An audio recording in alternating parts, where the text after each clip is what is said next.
बीमार होने के लिए मेहनत करनी पड़ती है। कई रातें रात को लेट सोना पड़ता है, सुबह लेट उठना पड़ता है, रात को बर्गर पिज़्ज़ा मंगा के खाने पड़ते हैं, खूब सारी दवाइयाँ खानी पड़ती हैं, पेन किलर्स खाने पड़ते हैं, शादी में जाके 500 रुपये दे के 2000 का माल खाना पड़ता है। भारत को सुधरने की जरूरत है।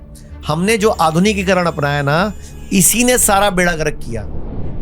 Now let's talk about cancer. Cancer create किया जा रहा है, कैंसर है नहीं।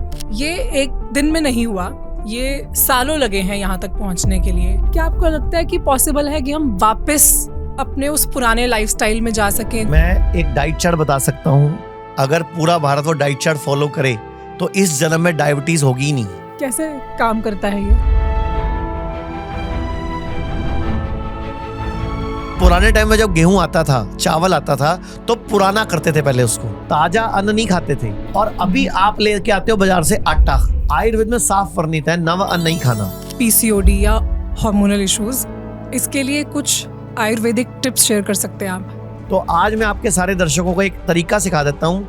कभी पीसीओएस नहीं होगा, कभी यूट्रस फाइब्रॉइड नहीं होगा, कभी आपको इनफर्टिलिटी नहीं होगी, और आपको कभी पीरियड्स की प्रॉब्लम, डिसमेनोरिया वगैरह नहीं होगा। सर्वे रोगा अपि मंदागिनी ही अजीर्ण मलिने कुपित मल संचते। भगवान का नाम लेना भूल जाना, गोली खाना मत भूलना। बहुत सारे मेरे फॉलोअर्स का ये सवाल होता है कि वेट गेन करने का सही तरीका क्या है? मैस्टरबेट प्लीज मत करें, उससे वेट नहीं बढ़ता। पुरुष का वजन बढ़ाना है तो मूंगफलियां अच्छी हैं, महिलाओं को वजन बढ़ाना है तो शतावर गाय हमारी, अकल बड़ी के भैंस, गई भैंस, पानी में काला अक्षर भैंस बराबर, जिसकी लाठी। नमस्ते एवरीवन।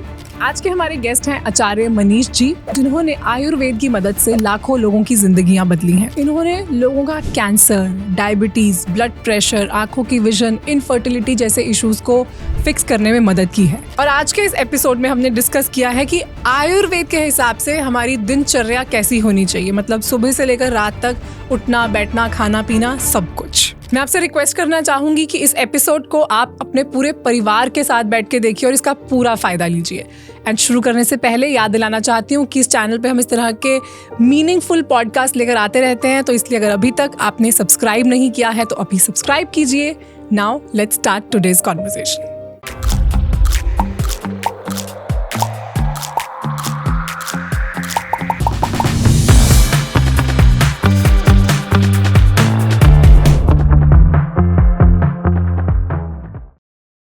जितने भी लोग जो आपके क्लिनिक्स में आते हैं, वेलनेस सेंटर्स में आते हैं, हॉस्पिटल्स में आते हैं, माइंड ब्लोइंग ट्रांसफॉर्मेशंस हैं। मैं ये जानना चाहती हूँ कि आप इस फील्ड में आए कैसे? तो मेरी स्टोरी ऐसी है कि आज से लगभग 38 साल पहले मेरा वजन 39 किलो था, 39 kg। अच्छा। 21 की एज में, और इतना बीमार रहता था कि मैंने सुसाइडल अटेम्प्ट्स पे ही 2 बार ट्राई किया। ओह। हुआ क्या कि जब मैं लास्ट बार मरने गया, मतलब ट्रेन की पटरी पे लेटा हुआ था रात को 8:30 बजे, तो एक साधु आया, कहता पटरी बदल ले। मेरे कंधे पे हाथ रख के बोलता, ट्रेन इस पे नहीं आएगी, उस पटरी पे आएगी, तू भी पटरी बदल ले। और मैं उठ के बैठा, मुझे लगा शायद मैं कुछ गलत कर रहा हूँ। उससे 3 दिन पहले ही मेरे मौसा जी ने मुझे बोला था कि मेरे पास आ जा, मैं इलाज करता हूँ। वो आयुर्वेदिक डॉक्टर है। तो मैं 2 दिन बाद उनके पास चला गया अपना इलाज कराने। 3 महीने में मेरा 12 किलो वेट बढ़ा 1995 में। अच्छा। वहां मेरी जिंदगी बदली। और जब 3 महीने में वहां से वापस आने लगा 3 महीने बाद, तो मौसा जी ने पूछा लाइफ में क्या करना है, तो बोलते हैं कि यही काम कर ले। मैंने कहा आप सिखाओगे तो कर लूंगा। तो उन्होंने उस दिन चरक, सुशरत, सारी संहिताएं लाके मेरी टेबल पे रख दी कि रोज एक चैप्टर पढ़ना है और मेरे साथ शाम को इसकी प्रैक्टिस करनी है। तो 95 में जर्नी स्टार्ट हुई। तो मैंने फिर एक मनी मन एक कसम खाई कि अब जब तक जीऊंगा ना, लोगों को बीमार नहीं पड़ने की शिक्षा दूंगा, और जो बीमार पड़े हैं और जिनको डॉक्टर जवाब दे देता है, उनके लिए एक द्वार खोलेंगे हम कि भाई तुम भी पूरा जोर लगाओ, क्या पता तुम्हारी जिंदगी रिवर्स हो जाए। तो हमने पहला हॉस्पिटल शुरू किया 11 जुलाई 2021 को, और अभी 55 हॉस्पिटल हो चुके हैं सिर्फ 4 साल के अंदर, और सारे हाउसफुल चलते हैं। और सबसे बड़ा जो मेरा लाइफ का मिशन है ना, वो ये है कि पहली बात तो लोग बीमार ना पड़े।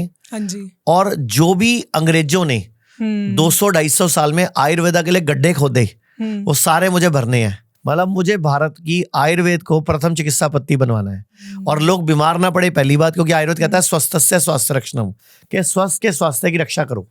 यही बड़ा प्रयोजन है, मतलब बीमार मत पड़ो। फिर नंबर 2 है आतुरस्य विकार प्रशमन चा, कि अगर वो बीमार है तो उसका निदान करो। तो अभी भारत में जो चल रहा है ना, वो बीमार करने का तरीका चल रहा है, और फिर उसका इलाज फिर इलाज चल रहा है। बीमार होने के लिए मेहनत करनी पड़ती है। जैसे बीमार होने के लिए क्या करना पड़ता है, कई रात को लेट सोना पड़ता है, सुबह लेट उठना पड़ता है, रात को बर्गर पिज्जा मंगा के खाने पड़ते हैं, खूब सारी दवाइयाँ खानी पड़ती हैं, पेन किलर्स खाने पड़ते हैं, शादी में जाके 500 रुपए दे के 2000 का माल खाना पड़ता है, दुनिया जान का स्ट्रेस लेना पड़ता है, टेंशन लेनी पड़ती है, तो एक आधी बीमारी कमा पाता है इंसान। तो बीमार होना आसान नहीं है। कितना अलग आपने एक नजरिया दिया इस चीज को, मतलब बीमारी कमानी पड़ती है। पहले पान मसाला, गुटखा, तंबाकू, सिगरेट, बीड़ी, जर्दा बेचा जा रहा है, फिर मुंह के कैंसरों के इलाज हो रहे हैं। पहले आपको नकली दूध, नकली दही, नकली पनीर बेचा जा रहा है, फिर उसके बाद उसके इलाज चल रहे हैं। पहले बीमार किया जा रहा है, फिर हम कहते हैं बीमार पड़ी क्यों रहे हो। तो हमारी बॉडी जो कर सकती है ना, वो साइंस नहीं कर सकती। जो बॉडी बच्चा पैदा कर सकती है, कान बना सकती है, आंखें बना सकती है, नाक बना सकती है, होंठ बना सकती है, हमारा दिल धड़कने वाला बना सकती है, क्या वो आपको मारने के लिए कैंसर दे सकती है क्या? हमें गलत पट्टी पढ़ाई जा रही है। इन्फ्लामेशन का नाम भी कैंसर रख दिया गया है, मतलब कैंसर क्रिएट किया जा रहा है। कैंसर है नहीं। 10% लोगों को एक्चुअल कैंसर होता है, 90% लोगों को कैंसर क्रिएट होता है। माँ की कोख से कैंसर तो नहीं आ सकता, मगर जो जेनेटिक साइंस है और जो डीएनए है, वो तो ये कहता है कि बहुत सारी बीमारियां जो हैं वो डीएनए के थ्रू ट्रैवल करती हैं। डीएनए में तो सब कुछ है ना। आपके बालों का कलर आपकी मम्मी या नानी से मिलता होगा या दादी से मिलता होगा, आपकी नाक या आंखें भी नानी दादी से मिलती होगी, तो है तो सब कुछ जेनेटिक्स। लेकिन बीमारी तभी आएगी जब आप गलतियां करोगे। मेहनत करूंगी बीमार, वो जो मैंने बीमार होने के लिए मेहनत बताई। और आजकल सब लोग बहुत मेहनत कर रहे हैं। जैसे अभी हम लोग बैठ के कुर्सी पे बैठ के एक पॉडकास्ट कर रहे हैं, ये पैर लटका के बैठना हमारी संस्कृति नहीं है। चौकड़ी मारने से हमारा हार्ट के ऊपर लोड कम होता है, हमारा हार्ट हेल्दी रहता है। इवन की जो हमारी इंडियन टॉयलेट सीट है, अगर कोई इसको रेगुलर यूज करे तो समय से पहले हार्ट अटैक नहीं हो सकता, क्योंकि 2 बार पिंडली दब रही है, 2-3 बार जब भी आप टॉयलेट जा रहे हो। हमारे ही गोडे चेंज हो रहे हैं, घुटने, हमारी रीढ़ की हड्डी का ऑपरेशन हो रहा है, हमारे ही यूट्रस में फाइब्रॉइड हो रहे हैं, हमें ही सिस्ट हो रही है, हमें ही दर्दें हो रही हैं, और हमारे ही बच्चे ऑपरेशन से हो रहे हैं। तो मैं कई बार बोल चुका हूं कि अभी भी वक्त है सारे भारत को जो यूरिनल है वो यूरिन है वो नीचे बैठ के करना चाहिए। पुरुषों को खड़े होके नहीं करना चाहिए, क्योंकि ब्लैडर खाली नहीं होता पूरा अगर हम खड़े होके यूरिन करते हैं। बॉडी 2-4 बूंदे रख लेती है और बार बार फिर वो यूटीआई का या किडनी फेल का कारण बनता है। आज भारत में कितना किडनी फेल बढ़ गया, पुरुषों में कितना प्रोस्टेट बढ़ गया, कितने पुरुष बच्चा ही नहीं पैदा कर पा रहे, कितनी महिलाएं इनफर्टिलिटी की शिकार है, बाद में आईवीएफ कराती हैं। तो ये सारी बीमारी की जड़ है हमारा लाइफस्टाइल, हमारी सोने की उठने की गलत आदतें, टाइमिंग, बेड़ा गर्क करना। आप देखो भगवत गीता में भगवान श्री कृष्ण ने हजारों साल पहले एक श्लोक लिखा है, युक्ताहार विहारस्य युक्त चष्टसु कर्मसु युक्त स्वप्ना बोधस्य योगो भवति दुखा। मतलब युक्ति के हिसाब से आहार और विहार को परिवर्तित करो, मौसम के हिसाब से आहार और विहार को परिवर्तित करो, और अगर दुखों से बचना है तो जो योग है मीन्स दिमाग का और बॉडी का वो मेंटेन रखो, यानी कि डिसिप्लिन लाइफ जियो। और हम कौन सी लाइफ जी रहे हैं? हम डिसिप्लिन तोड़ने को लाइफ बोल रहे हैं। हमें रात को 11 बजे पिज्जा मंगवाना कूल लग रहा है, बाहर जाके सिगरेट पीना कूल लग रहा है। ये नहीं पता कि हम अपनी बॉडी के लिए हजार्ड पैदा कर रहे हैं। ये एक दिन में नहीं हुआ, ये सालों लगे हैं यहाँ तक पहुँचने के लिए, इस लाइफस्टाइल को इतना बिगाड़ने के लिए, क्योंकि अब सबकी शिफ्ट्स वाली जॉब होती हैं, वर्क प्रेशर होता है, कई लोग कॉल सेंटर में काम करते हैं तो नाइट शिफ्ट्स भी होती हैं। तो अपने इस कन्वीनियंस के लिए या फिर लोगों को कंफर्ट चाहिए, इसलिए अभी अटैच्ड बाथरूम्स होते हैं, हर किसी के बेडरूम के साथ अटैच्ड बाथरूम है, वहाँ पर इंग्लिश सीट है, क्योंकि लोगों के घुटनों में अब जान ही नहीं है कि वो इंडियन वे में स्क्वाट पोजीशन में ज़्यादा देर तक बैठ सकें। तो ये कन्वीनियंस क्रिएट की गई है। क्या आपको लगता है कि पॉसिबल है कि हम वापस अपने उस पुराने लाइफस्टाइल में जा सकें जो आज से 100 साल पहले था, जो हमारे ग्रैंड पेरेंट्स या उनके पेरेंट्स जिस तरह का लाइफस्टाइल जीते थे? पहली बात, आपको लगता है कि ये प्रैक्टिकल है और पॉसिबल है? बहुत इजी है, 10 से 20 दिन में वापस बॉडी उसी स्टेट में आ जाती है। हमारे हॉस्पिटल और वेलनेस सेंटर में जो पेशेंट आते हैं ना, हाँ जी। जो 20 साल से नीचे नहीं बैठे होते, 20 साल से 25 साल से, वो 14 से 20 दिन में नीचे बैठने लग जाते हैं। मतलब आप सोचो, वज्रासन में बैठने लग जाते हैं। नहीं सर, ये तो आप बात कर रहे हो हमारी बॉडी की कैपेसिटी की। बॉडी तो कर लेगी, पर वो एनवायरनमेंट क्रिएट कर पाना क्या अभी इंडिया की करंट सिचुएशन को देखते हुए पॉसिबल है कि हम एक समाज को बदल सके और एक लाइफस्टाइल में इतना बड़ा परिवर्तन लेके आ सके? बिल्कुल पॉसिबल है। मैं कर रहा हूँ पिछले कई सालों से। शुरू में बहुत सारे चैलेंजेस आए, बाद में बहुत दुनिया साथ देने लग गई है। एक मैंने चेंज बोला था कि अपने बाथरूम में, रसोई में और कमरे में 0 वाट का बल्ब लगाओ, रात को लाइट नहीं जलानी, क्योंकि आंखों को लगता है दिन हो गया। क्योंकि जैसे ही ब्लू लाइट मिलेगी आंखों को, लीवर आपका जूसेस बनाना शुरू कर देगा, किडनी आपका हाजमा शुरू कर देगी और वो रेस्ट नहीं कर पाएंगे और वो जल्दी बीमार होकर जल्दी बूढ़े हो जाएंगे। सुबह उठ के खाली पेट, बिना कुल्ला, बिना ब्रश करे, उकड़ू बैठ के 1 टुकड़ा हल्दी चबाओ अगर आपको जिंदगी भर कैंसर नहीं चाहिए। 1 टुकड़ा अदरक चबाओ अगर आपको जिंदगी भर हार्ट अटैक और ब्रेन स्ट्रोक नहीं चाहिए। 10 कड़ी पत्ते चबाओ अगर आपको कभी भी हीमोग्लोबिन कम नहीं चाहिए। प्रैक्टिकल चेंजेस बता सकते हो जो हमारी ऑडियंस सुन रही है और वो आज से ही फॉलो कर सके? क्योंकि जो आपने 2-3 चीजें बताई ना, बहुत ही कमाल की हैं और इसके लिए कोई बहुत मेहनत नहीं करनी, ये आज से ही इम्प्लीमेंट हो सकते हैं। इस तरह के कौन से और 5, 7, 8, 10 मैं एक डाइट चार्ट बता सकता हूँ। अगर पूरा भारत वो डाइट चार्ट फॉलो करे तो इस जन्म में डायबिटीज होगी ही नहीं। क्या बात है। इस जन्म में ब्लड प्रेशर होगा ही नहीं, थायराइड होगा ही नहीं, अगर वो डाइट चार्ट फॉलो हो गया तो। अरे वाह, मैं ये भी नहीं बोल सकती आपके मुंह में घी शक्कर। नहीं, घी शक्कर बहुत अच्छा होता है। आपके मुंह में इलायची और मुलेठी। हाँ, घी शक्कर बहुत अच्छा होता है। तो इलायची मुलेठी का बताता हूँ। हमारे जो बड़े शहर हैं, दिल्ली, बेंगलोर, कलकत्ता, मुंबई, जहाँ पे इस टाइम बहुत ज्यादा धुंध सी दिख रही है और लोग उसको पोल्यूशन बोल रहे हैं और हमारे लंग्स चौक हो रहे हैं, तो मैं उन सबको बताता हूँ कोई लंग्स चौक नहीं होते, ऐसे कुछ भी बिगड़ता नहीं है। आप सिर्फ एक छोटी इलायची और मुलट्ठी, जो अभी आपने बोला आपके मुंह में मुलट्ठी इलायची, ये मुलट्ठी है लकड़ी छोटी, और ये इलायची, ये आप सुबह शाम चबाना शुरू कर दो तो, और इसको चबाते रहो 10-15 मिनट तक और बाद में इसको निगल जाओ, ऊपर से पानी पी लो। फाइबर है, आपके इंटेस्टाइन में उल्टा रेस्पिरेटरी ट्रैक की फाइटिंग के बैक्टीरिया पैदा कर देगा। उल्टा फायदे बताता हूँ। आपके दांतों में कभी कीड़ा नहीं लगेगा तो दांत खराब नहीं होंगे, मसूड़े खराब नहीं होंगे, मुंह से कभी स्मेल नहीं आएगी, आपके लंग्स की कैपेसिटी बढ़ जाएगी, थायराइड प्रॉब्लम नहीं आएगी, ऑक्सीजन कैपेसिटी बढ़ जाएगी आपकी और दिमाग तेज हो जाएगा। और आंखों की रोशनी में भी फायदा करती है मुलट्ठी भी और इलायची भी। सुबह शाम चबाओ जब भी याद आ जाए। अब मैं आपको डाइट चार्ट बता देता हूँ जिससे पूरे भारत की डायबिटीज रिवर्स हो सकती है, ब्लड प्रेशर की गोली छूट सकती है। रात को आपने जब भी सोना है, पूर्व में या दक्षिण में सिर करके सोना है, मतलब ईस्ट में या साउथ में। उसकी वजह कि हमारी बॉडी में, ब्लड में आयरन होता है। हाँ और पृथ्वी का एक मैग्नेटिक वेव है। हाँ जी। अगर आप वेव के साथ सोओगे तो ब्लड सर्कुलेशन बेटर रहेगा, नॉर्मल रहेगा। अगर आप वेव के विपरीत सो जाते हो तो पूरी रात हार्ट पे लोड आएगा। अच्छा। क्योंकि हमारा जो ब्लड सर्कुलेशन है वो हार्ट के अकॉर्डिंग चलता है। अब हम जैसे अभी हम खड़े हैं और बैठे हैं, हाँ जी, तो नीचे गुरुत्वाकर्षण शक्ति है, तो हमारे ब्लड पे भी एक प्रेशर है कि नीचे खींच रही है और हार्ट ऊपर खींच रहा है उसको पैरों से। तो ये एक तरह का प्रेशर हमारे हार्ट को वीक करता है। हम पुराने टाइम पे, आज से 30-40 साल पहले, एक ऐसी मंजी पे सोया करते थे, एक खाट पे, हाँ जी, जिसमें सिर ऊपर होता था, पैर ऊपर, पेट बीच में होता था। जैसे हमारे घर में छोटा बच्चा पैदा होता था तो हम उसको झल्ली में लिटाते थे, मतलब उसी मंजी की साइड पे, फोल्डिंग की साइड पे एक ऐसे कपड़े में बच्चे को सुलाते थे। हाँ जी। तो ना तो बच्चे को ADHD होता था, ना बच्चे को ऑटिज्म होता था, ना बच्चे को मस्कुलर डिस्ट्रॉफी होती थी, ना बच्चा दिमाग से पैदल होता था। क्या कनेक्शन है इस तरह से सोने का और क्योंकि पेट में ब्लड ज्यादा चाहिए ना, सिर में पैरों में ब्लड नहीं चाहिए। आजकल बच्चे को लिटाते हैं झूले में, झूला सीधा है, झूला सीधा है तो सिर और पैर और पेट में ब्लड इक्वल घूम रहा है।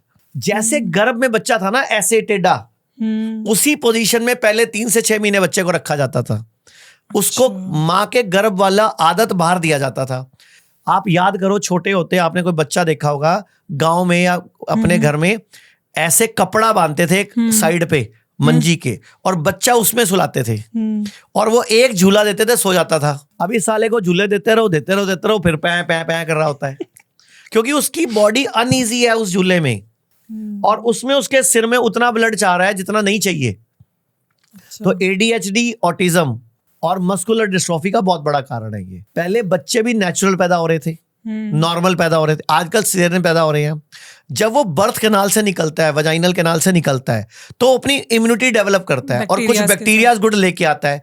अभी हम पेट काट के बच्चा निकाल रहे हैं, तो वो बच्चा कहाँ से स्ट्रांग पैदा होगा? क्या रीजन है इसका आपके हिसाब से? पैसा, बिजनेस, क्लियरली पैसा, बिजनेस बिजनेस बिजनेस। आप मुझे बताओ, हथनी हमारे मुकाबले डबल टाइम गर्भ रखती है। कौन से दिन बच्चा ऑपरेशन से पैदा किया उसने? गायें, भैंस, शेर, चीता, दुनिया का हर जानवर नेचुरल बच्चा पैदा कर रहा है। इंसान के ही ऑपरेशन से क्यों नहीं लग गया? हमारी एक्सरसाइज कम हो गई तो हमारी पेल्विक मसल जो है वो वीक हो गई, हमारी बोन्स वीक हो गई, हमारी मेंटल स्ट्रेंथ वीक है। झाड़ू भी हम खड़े खड़े यूं यूं यूं करके मारते हैं। पहले हम नीचे उछल उछल के मारते थे, गोड्डे की, कमर की, पेट की एक्सरसाइज होती थी। पोचा मारते थे हम, रोटी बेलते थे नीचे बैठ के। अभी हम खड़े होके यूं यूं करके रोटी बेल देते हैं। वो तुम्हारे ना हिप्स की एक्सरसाइज हो रही है, ना पेट की हो रही है, ना घुटने की हो रही है। इसी चक्कर में घुटने चेंज हो रहे हैं, इसी चक्कर में रीढ़ की हड्डी का ऑपरेशन हो रहा है। आप जिम जाके पेल्विक टिल्ट कर लोगे, अपनी मसल्स की एक्सरसाइज कर लोगे, लेकिन घर पे पोचे झाड़ू नहीं मारोगे। भारत को सुधरने की जरूरत है। हमने जो आधुनिकीकरण अपनाया ना, इसी ने सारा बेड़ा गर्क किया। अगर आपके घर में 4 बाथरूम है तो एक इंडियन टॉयलेट सीट रख लो, 3 इंग्लिश रख लो। कम से कम दिन में एक बार एटलीस्ट आप इंडियन यूज करो। कभी नीचे आपको बैठने की प्रॉब्लम ही नहीं आएगी। अब क्या हो रहा है, आप कई साल से इंग्लिश पे जा रहे हो, तो अब क्या बॉडी नीचे बैठ नहीं पा रही क्योंकि प्रैक्टिस छूट गई। लेकिन आप प्रैक्टिस करोगे ना 15-20 दिन, और इंग्लिश टॉयलेट सीट में जब हम यूज करते हैं तो हमारा ना एंगल प्रॉपर नहीं बनता, पिंडली दबती नहीं है, तो ब्लैडर पूरा खाली नहीं होता। अच्छा, तो ब्लैडर खाली नहीं हुआ, 2-4 बूंदे रह गई, वही इन्फेक्शन क्रिएट हुआ, वही यूटीआई बना, वही ओवरी में सिस्ट का कारण बना, वही किडनी फेल का कारण बना, और कई बार वही इनफर्टिलिटी का कारण बन जाता है, PCOS का कारण बन जाता है। तो ऐसी आधुनिकता में पुरुष खड़े होकर पेशाब कर रहा है तो उसका वो पिंडली दब नहीं रही, ब्लैडर खाली नहीं हो रहा। पिंडली दबनी सिक्रेशन के टाइम पे बहुत इंपॉर्टेंट है। पॉटी, सुसु, ये दोनों के टाइम पे पिंडली दबनी जरूरी है। क्योंकि मैंने बताया ना, सिर में 170 ml खून है, दोनों पिंडलियों में 500 ml खून है। तो पिंडली अगर दबती है तो वो ब्लड वहां चला जाता है, और उस ब्लैडर को खाली होने के बाद रिजुनवेट होने में, रिपेयर होने में, सेल की मरम्मत में हेल्प कर देता है। तो पूरब या दक्षिण में सिर करके सोना है, ठीक है। जब भी सोना है रात को, और जब भी लेटना है हमेशा बाईं करवट लेटना है। नींद में आप जैसे मर्जी सो जाओ, और जब सुबह उठना है तो राइट साइड उठना है। आज एक बार रट लो, सोना लेफ्ट साइड है, उठना राइट साइड है। अच्छा, आप चाहते हो सुबह सुबह, कई लोगों को 4 बजे हार्ट अटैक पड़ता है, तो उठने और सोने की गलत आदतों की वजह से पड़ रहे हैं ना। क्या होगा लेफ्ट साइड सोने और राइट साइड उठने? लेफ्ट साइड सोने से हमारे जूसेस जो हैं वो बड़ी जल्दी खाने को डाइजेस्ट करेंगे, बिना हार्ट पे लोड डाले। और कभी भी सीधे नहीं उठना चाहिए, स्पाइन वीक होती है उसमें। अच्छा, तो राइट करवट इसीलिए उठने को बोल रहा हूं मैं। आजकल बहुत लोगों को बीपी की प्रॉब्लम रहती है, इसके लिए आयुर्वेद में क्या सॉल्यूशन है? अगर किसी को भी ब्लड प्रेशर है, हाई है, और लंबे समय से गोली खा रहा है, तो मैं एक टेक्निक सिखा रहा हूं, आप में से 100 में से 90 लोगों की गोली छूट जाएगी। अगर आपको ब्लड प्रेशर हाई है और कई सालों से गोली खा रहे हो, तो नाइट नोस्ट्रल को बंद कर लो, ओके, और सिर्फ लेफ्ट से सांस लो और लेफ्ट से सांस छोड़ो, फिर लेफ्ट से सांस लो, लेफ्ट से सांस छोड़ो। 10 दिन तक 5 मिनट ऐसे कर लो। अच्छा, उसके बाद 2 मिनट रोज कर लो, 100 में से 90 लोगों की ब्लड प्रेशर की गोली छूट जाएगी। ये सूर्य नाड़ी है, ये चंद्र नाड़ी है। इन दोनों के इकट्ठे मिलने से सुषुम्ना यानी कि मध्यमा है, जिसको हम सीधा शिव शक्ति बोलते हैं, कि हम सीधा भगवान से कनेक्टेड होते हैं। आपने सुना होगा, दिन भर में इंसान के मुंह से कई बार एक ऐसी बात निकलती है जो सत्य हो जाती है। कहते हैं ना कि कुछ भी मुंह से ऐसा मत बोलो कहीं जुबान पे सरस्वती ना बैठी हो। कई लोग बोलते तेरी जुबान काली है, ऐसे बोलते हैं। तो जब भी दोनों नाड़ी बदलती हैं, उस वक्त जो हमारे मुंह से बात निकलती है वो सत्य होती है, क्योंकि हम सीधा परमात्मा से कनेक्टेड होते हैं।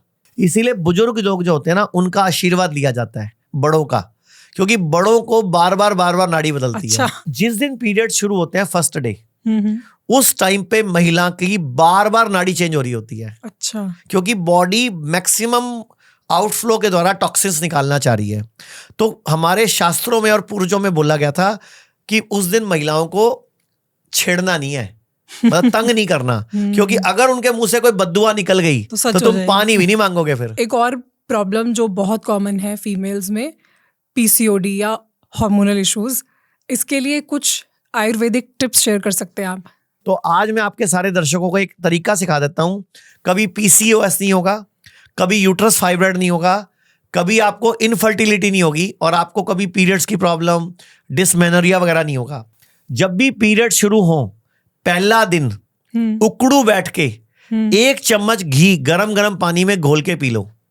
4 से 5 दिन लगातार, जितने दिन पीरियड्स चलते हैं। अच्छा। आपको लाइफ में कोई प्रॉब्लम नहीं होगी, ना डिसमेनोरिया, ना पीरियडिकल प्रॉब्लम्स, ना इनफर्टिलिटी, एग बढ़िया क्वालिटी का बनेगा, मूड स्विंग्स नहीं होंगे, बॉडी टॉक्सिन पूरा निकालेगी, हीमोग्लोबिन नहीं घटेगा। लेकिन घी कौन सा होना चाहिए?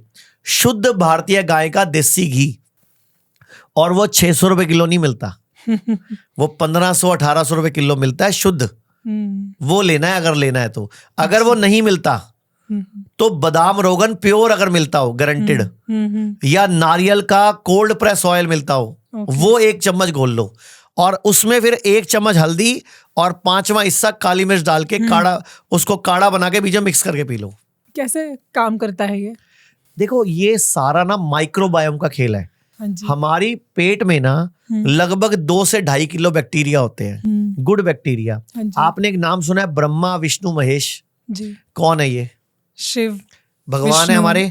ब्रह्मा पैदा करने वाले, विष्णु दुनिया को चलाने वाले, शिव उसको खत्म करने वाले। हम इसको गॉड बोलते हैं, GOD, गॉड। जनरेटर, ऑपरेटर और डिस्ट्रॉयर या डिमाइजर बोल लो। तो हमारे जो बैक्टीरिया होते हैं ना, यही जनरेटर हैं, यही ऑपरेटर हैं, यही डिमाइजर हैं। जब हमारी बॉडी में गुड बैक्टीरिया ज्यादा क्वांटिटी में होते हैं, हम जवान हो रहे होते हैं, हमारे फेस पे ग्लो बढ़ता है, हम सुंदर दिखते हैं, हम एक्टिव रहते हैं, हम थकते नहीं हैं, हम ग्रोइंग होते हैं। जब ये बैक्टीरिया स्टैग्नेंट हो जाते हैं और ये रोज की फाइटिंग में फंस जाते हैं, तो ये मेंटेनेंस मोड में होते हैं। अच्छा। मींस आपको विष्णु के रोल में होते हैं, पहले ये ब्रह्मा के रोल में होते हैं, जनरेटर रोल में होते हैं, फिर ये इस रोल में होते हैं कि मेंटेन करें, आपको फाइट करें, आपको लंबा जीवन दे। लेकिन जैसे ही आप स्ट्रेस्ड होते हो, एंग्री होते हो, अपसेट होते हो, डिस्टर्ब होते हो, नेगेटिव हो जाते हो, रोने लग जाते हो, आपको हर एक की कमियां दिखने लग जाती हैं, तो ये शिव मोड में आ जाते हैं। ये फिर आपको खत्म करना शुरू कर देते हैं। आपको झुर्रियां पड़नी शुरू हो जाती हैं, आपके स्ट्रेच मार्क्स आने लग जाते हैं, आपको एजिंग वाले साइंस आने लग जाते हैं। एक ही बैक्टीरिया है, तीनों काम करता है। तो आप अपने गुड बैक्टीरिया को जितना ज्यादा पालोगे, उतना लंबा और स्वस्थ जीवन जियोगे। तो इसीलिए alkaline water, green vegetables, fruits, जो अभी मैं डाइट चार्ट बताने वाला हूं, उसमें इन्हीं की भरमार है। वो आपको जवान रखेगी, डायबिटीज ठीक कर देगी। तो अब क्या करना है? रात को आपने सोते टाइम पूरे दक्षिण में सिर करके सोए, जब भी लेटे बाई करवट लेटना है, सुबह उठ के आपने दाई करवट उठना है, और उठने से पहले पहले लेटे लेटे पूरी बॉडी को हिलाना है, ताकि ब्लड का सर्कुलेशन पूरी बॉडी में इक्विवेलेंट हो जाए। क्योंकि जब हम सोते हैं ना, तो हमारा जो ब्लड है वो ज्यादातर पेट पे आ जाता है, तो ब्रेन में कम हो जाता है, घुटने में कम हो जाता है, एड़ी में कम हो जाता है, तो पेट में घूम रहा है, तो उसको पूरी बॉडी में मूव कराना है हमें। तो इसीलिए थोड़ा बॉडी को शेक करके दाई करवट उठ के बैठ जाओ। मुझे ये बताओ, पहले आज से 30-40 साल पहले हमारे देश में कोई भी पूरा साल गेहूं नहीं खाता था। हाँ जी। कभी गेहूं, कभी बाजरा, कभी रागी, कभी मक्की, कभी स्वांक, कभी चावल, कभी मिलेट्स, हाँ जी। कभी व्रत, कभी एकादशी, कभी अमावस, पूरा साल अनाज बदलते थे। जितनी भी अभी आम पब्लिक है, आम दुनिया है, ये 12 महीने रोटी खाते हैं, गेहूं खाते हैं, जो कि गेहूं पूरा साल खाने की आइटम ही नहीं है। इसीलिए भारत में कैंसर बढ़ रहा है, इनफर्टिलिटी बढ़ रही है, डायबिटीज बढ़ रही है, ब्लड प्रेशर बढ़ रहा है, आपको ये वीट वाली प्रॉब्लम्स बढ़ रही हैं, वीट एलर्जीज बढ़ रही हैं, जो हम बार बार इनके वीट के कई तत्वों का नाम लेके उनको बदनाम करते हैं। तो ये सब ग्लूकोज इंटॉलरेंस बोलते हैं, हम कुछ बोलते हैं, ये सब गलत है। और गेहूं खाने का भी एक तरीका था पुराने टाइम पे। आप अपने पापा या मम्मी से पूछना इस पॉडकास्ट के बाद कि पुराने टाइम में जब गेहूं आता था, चावल आता था, तो पुराना करते थे पहले उसको। अच्छा। ताजा अन्न नहीं खाते थे।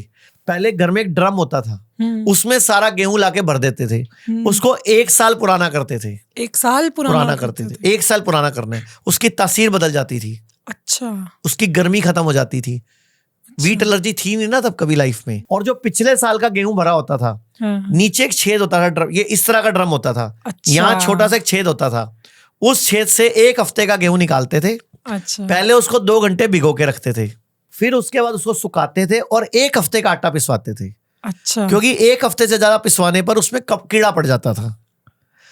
और अभी आप लेके आते हो बाजार से आटा और वो कई कई महीने कीड़ा नहीं लगता, तो उसमें जो तत्व मिलाया गया जिससे कीड़ा ना लगे वो कैंसर कारक है, वो किडनी फेल करता है, वो लंग्स खराब करता है, वो यूट्रस में प्रॉब्लम क्रिएट करता है। उसकी प्रोसेसिंग के वक्त मिलाया जाता है। प्रोसेसिंग के वक्त ही मिला देते हैं ना। और प्लस ताजे अन्न का ले आए वो थोड़ी एक सेल पुराना करता है चक्की वाला, जो भी कंपनी के ब्रांडेड नाम है, नाम नहीं ले रहा मैं। नहीं, पर हम तो खुद ही कोशिश करते हैं कि ताजा आटा हो, ताजा गलत चक्की से ताजा बनवा के लाओ। गलत गलत गलत गलत 100% गलत। तो गलत ये है क्योंकि आपका कसूर नहीं, आपकी एज कम है, मेरी एज अभी 50+ है, तो मैंने खुद अपने हाथों से आटा पिसवाया हुआ है। और आयुर्वेद में क्लियर वर्णित है कि नव अन्न नहीं खाना। आप अपनी दादी से पूछना, पुरानी शराब, पुराने चावल की बात होती है कि चावल भी पुराने खाने हैं, मतलब 2-3 साल पुराने। चावल का मुझे पता है। तो गेहूं भी पुराना खाना है ना, ये तो किसी ने कोई भी बताया नहीं। तो यही तो प्रॉब्लम है इस देश की कि अगली पीढ़ी को ज्ञान ट्रांसफर नहीं कर रहे और स्कूलों कॉलेजों में कोई पढ़ा नहीं रहा। आज एक बड़ा खुशी का दिन है आज कि भारत सरकार का नया नोटिफिकेशन आया है कि 6ठी से 8वीं क्लास के बच्चों को बेसिक आयुर्वेद पढ़ाया जाएगा हर स्कूल में। हर स्कूल में एनसीईआरटी के सिलेबस में शामिल कर रहे हैं। बात है। तो बहुत बड़ी अचीवमेंट। ये बहुत बड़ी अचीवमेंट है। आज ही ये इंफॉर्मेशन आई है। अभी आयुर्वेद भारत से ज्यादा बाहर पॉपुलर हो रहा है। चाइना में तो अगर कोई बीमार पड़ता है ना तो उसकी पहली चॉइस ही वहां की सरकार की TCM होती है, ट्रेडिशनल चाइनीज मेडिसिन। और वो TCM का जनक पूछो कौन है, कि जब हवेन सांग और फाइयान भारत में आए थे, जो हम बचपन में स्कूल में पढ़ते थे कि एक चीनी यात्री भारत में आया था, उसने किताब लिखी है, तो उस टाइम पे भारत से वो आयुर्वेद ले गए थे। और वो आज भी आयुर्वेद को अपना रहे हैं। जर्मनी की प्रथम चिकित्सा पद्धति आयुर्वेद है। और एक और बात बताता हूं, अगर नॉर्वे में, ध्यान से सुनना, अगर नॉर्वे में या स्वीडन में किसी को ब्लड प्रेशर हो जाए और वो डॉक्टर के पास जाए, तो वहां पता क्या बोलता है डॉक्टर, मैं ना आपको दवाई लिख रहा हूं लेकिन ये दवाई ना खतरनाक है, तो थोड़े दिन खानी है, आपने लाइफस्टाइल ठीक करना है, अपनी नींद ठीक करनी है, स्विमिंग करनी है, साइकिलिंग करनी है, जॉगिंग करनी है और डाइट ठीक कर लेना, ये गोली ज्यादा लंबा मत खाना, ये आपके लिए केमिकल है, जहर है।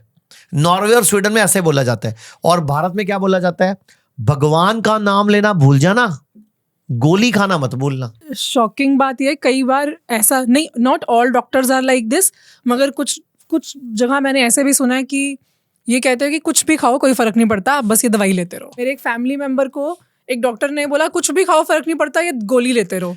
और मैं इतनी सरप्राइज थी ना कि जो उनको डाइट के ऊपर रोक लगाने चाहिए, जो उनको रियल बोलना चाहिए, ये मत लो वो मत लो, वो कह रहे हैं कुछ भी खाओ दवाई लेते रहोगे ठीक उसके रहोगे। पीछे वजह क्या आप बताओ, तो आप बताओ उसके पीछे क्या वजह हो सकती है। जानते हैं नहीं वजह क्या हो सकती है उसके पीछे, डॉक्टर के ऐसा बोलेंगे वजह क्या हो सकती है। 5.5 साल की डिग्री है ना जो, उसमें डाइट नाम का चैप्टर ही नहीं है। लेकिन जो मैनेजमेंट है डाइट ठीक करने वाला वो आयुर्वेद में है, क्योंकि 5.5 साल की डिग्री में आयुर्वेद का डॉक्टर यही पढ़ता है क्या खाएं क्या नहीं खाएं, क्या ज्यादा खाएं क्या कम खाएं, क्या अच्छा क्या बुरा, किस मौसम में क्या खाएं, किस मौसम में क्या नहीं खाएं, किस चीज के साथ किस चीज को नहीं खाएं। जैसे आयुर्वेद में साफ वर्णित है नव अन्न नहीं खाना। दूसरा, कभी भी दूध के साथ फल नहीं खाना। और हमने बचपन से लेके सबने मैंगो शेक ठोक रखे हैं, बनाना शेक पी रखे हैं, लीची शेक, चीकू शेक, अंजीर शेक। तो मुझे बताओ, जब आयुर्वेद साफ कह रहा है कि दूध के साथ फल नहीं लेना, तो पूरा भारत पी क्यों रहा है? क्योंकि नॉलेज नहीं है। आयुर्वेद में साफ वर्णित है कि कच्चा नमक नहीं खाना। हम क्या करते हैं, सलाद पे, दही पे, रायते पे, फ्रूट पे, पराठे में, कोई नहीं टकरता लोगों के जख्मों पे ठोक देते हैं बस हर जगह। जबकि नमक कच्चा नहीं खाना, नमक सिर्फ जो बनाया गया ना, ये पका हुआ भोजन में डालने के लिए बनाया गया। और सबसे बेस्ट नमक है दुनिया का सेंधा नमक, जिसको पाकिस्तानी नमक बोलते हैं। वो सबसे बेस्ट नमक है जो हम व्रत में खाते हैं। और ये वाला नमक जो खाते हैं ये हमारा बेड़ा गर्क करता है, किडनी खराब करता है, ब्लड प्रेशर देता है। पर आयोडीन भी तो देता है। मैडम मुझे बताओ, एक पैकेट नमक में कितना आयोडीन होता है? जितना एक ह्यूमन को चाहिए। कितना चाहिए उसको तो वो एक नॉर्मल नमक से मिल जाता है ना, मतलब सिर्फ नमक वाली। और स्पेशली जो लोग सी फूड नहीं खाते, जो लोग वेजिटेरियन हैं, उनको फिर आयोडीन कहाँ से मिलेगा? भारत में जो बिकता है आयोडीन के नाम पे, उसमें 25 मिलीग्राम आयोडीन होता है एक पैकेट नमक में लगभग। एक पैकेट में? मैडम ये बहुत बड़ा एक गैप है, इसके ऊपर बहुत बड़ी डिबेट की जरूरत है। ये फ्रॉड। आप बताओ मुझे, अगर तो आयोडीन का आपके नमक इतना हिसाब इंपॉर्टेंट से- है तो आपके हिसाब से लोगों की आयोडीन की जो जरूरत है वो किससे पूरी हो रही है? घिया, तोरी, टिंडे, कद्दू, पेठा, फलियां, मूली के पत्ते, शलगम के पत्ते, पान के पत्ते, सब में आयोडीन मिल जाता है। पर हम यही सब सब्जियां रोज नहीं खाते ना, हम तो मैडम, बदल मैं बदल तो के 15 खाते हैं। सब्जियों के नाम बता दिए आपको। पर इस हिसाब से तो एक इंसान एक दिन में कितना ही बैंगन खा लेगा? कुछ ही नहीं, सब्जियां हैं नहीं, जिसमें नहीं, आयोडीन है। नहीं, नहीं, और नहीं। इनमें भी जो आप अच्छा आयोडीन चलो, जो की- आयोडीन नमक में डाला जा रहा है वो कौन सा डाला जा रहा नहीं, है? जो आप सब्जियों में आयोडीन का अमाउंट बता रहे हो वो कितना है? आपने आपको- नमक के पैकेट में बोला मैं इसी सब्जियों, बात के ऊपर और आपकी- उसके लिए कितनी सब्जी खानी पड़ेगी? मैं आपको अभी बता देता हूँ। जो नमक में आयोडीन डाला जा रहा है वो नेचुरल आयोडीन डालने के लिए शुरू किया गया था 1967 में। लेकिन अभी जो नमक की कंपनियां नमक बना रही हैं वो सब इंडस्ट्रियल आयोडीन डाल रही हैं, जो हमारी बॉडी के लिए जहर का काम करता है, जो हमारी बॉडी डाइजेस्ट ही नहीं कर पाती क्योंकि वो सस्ता पड़ता है। पर मेरा सवाल ये है कि फिर आयोडीन लिया कहाँ से जाए? अभी बता देता हूँ। जो हाँ मैं जी। डाइट चार्ट बताने वाला था हाँ उसमें जी। अपने आप आ जाता। ठीक है, तो फिर वापस जो मैं डाइट चार्ट कंप्लीट पे आते डाइट चार्ट पे हैं। बनाने वाला डाइट था। चार्ट से पहले हम थोड़ा सा रूटीन की बात कर रहे थे, जिसमें आपने कहा था कि left side so right side उठो। तो मैं आपको बताता हूँ, सुबह उठ के आपने राइट साइड उठ गए, ठीक है, अब आप उकड़ू बैठ जाओ। ठीक है, और उकड़ू बैठ के एक बड़ा टुकड़ा हल्दी चबाओ। अगर आपको कैंसर नहीं चाहिए, ठीक है। अगर आपको हार्ट अटैक, ब्रेन स्ट्रोक नहीं चाहिए तो एक छोटा टुकड़ा अदरक चबाओ। अगर आपको हीमोग्लोबिन कम नहीं चाहिए तो 10 कड़ी पत्ते चबाओ। अगर आपको पुरुष को हमेशा पुरुषत्व बरकरार रखना है तो हफ्ते में 4 दिन एक कली लहसुन, छोटा टुकड़ा अदरक, छोटा टुकड़ा हल्दी और 10-15 दाने सौंफ और 2-3 इलायची रात को एक इसी तरह के कप में एक खजूर के बीच में डाल के 1 चम्मच शहद डाल के छोड़ देना है और सुबह उठ के उकड़ू बैठ के चबाना है। कभी उसको स्पर्म काउंट कम नहीं होंगे, कभी उसको सेक्सुअल वीकनेस नहीं आएगी, हमेशा वो बच्चे पैदा करने की शक्ति से भरपूर रहेगा। लेकिन रोज नहीं खाना, हफ्ते में 4 दिन करना है। अच्छा, ठीक है। ये सब चीजें हम उकड़ू सुबह बैठ सुबह के क्यों कर रहे हैं? उकड़ू उससे बैठ क्या के होता इसलिए है? करना है, इससे पिंडली दबती है। अच्छा, वैसे हमारी पिंडली यूज नहीं हो रही।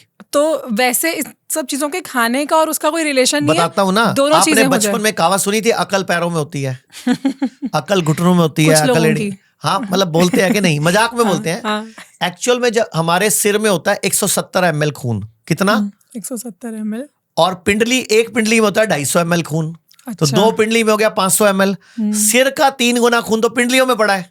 तो जब हम उकड़ू बैठ के खाएंगे तो जो पिंडली दबी मेरी, वो सारा ब्लड मेरे पेट में आ गया।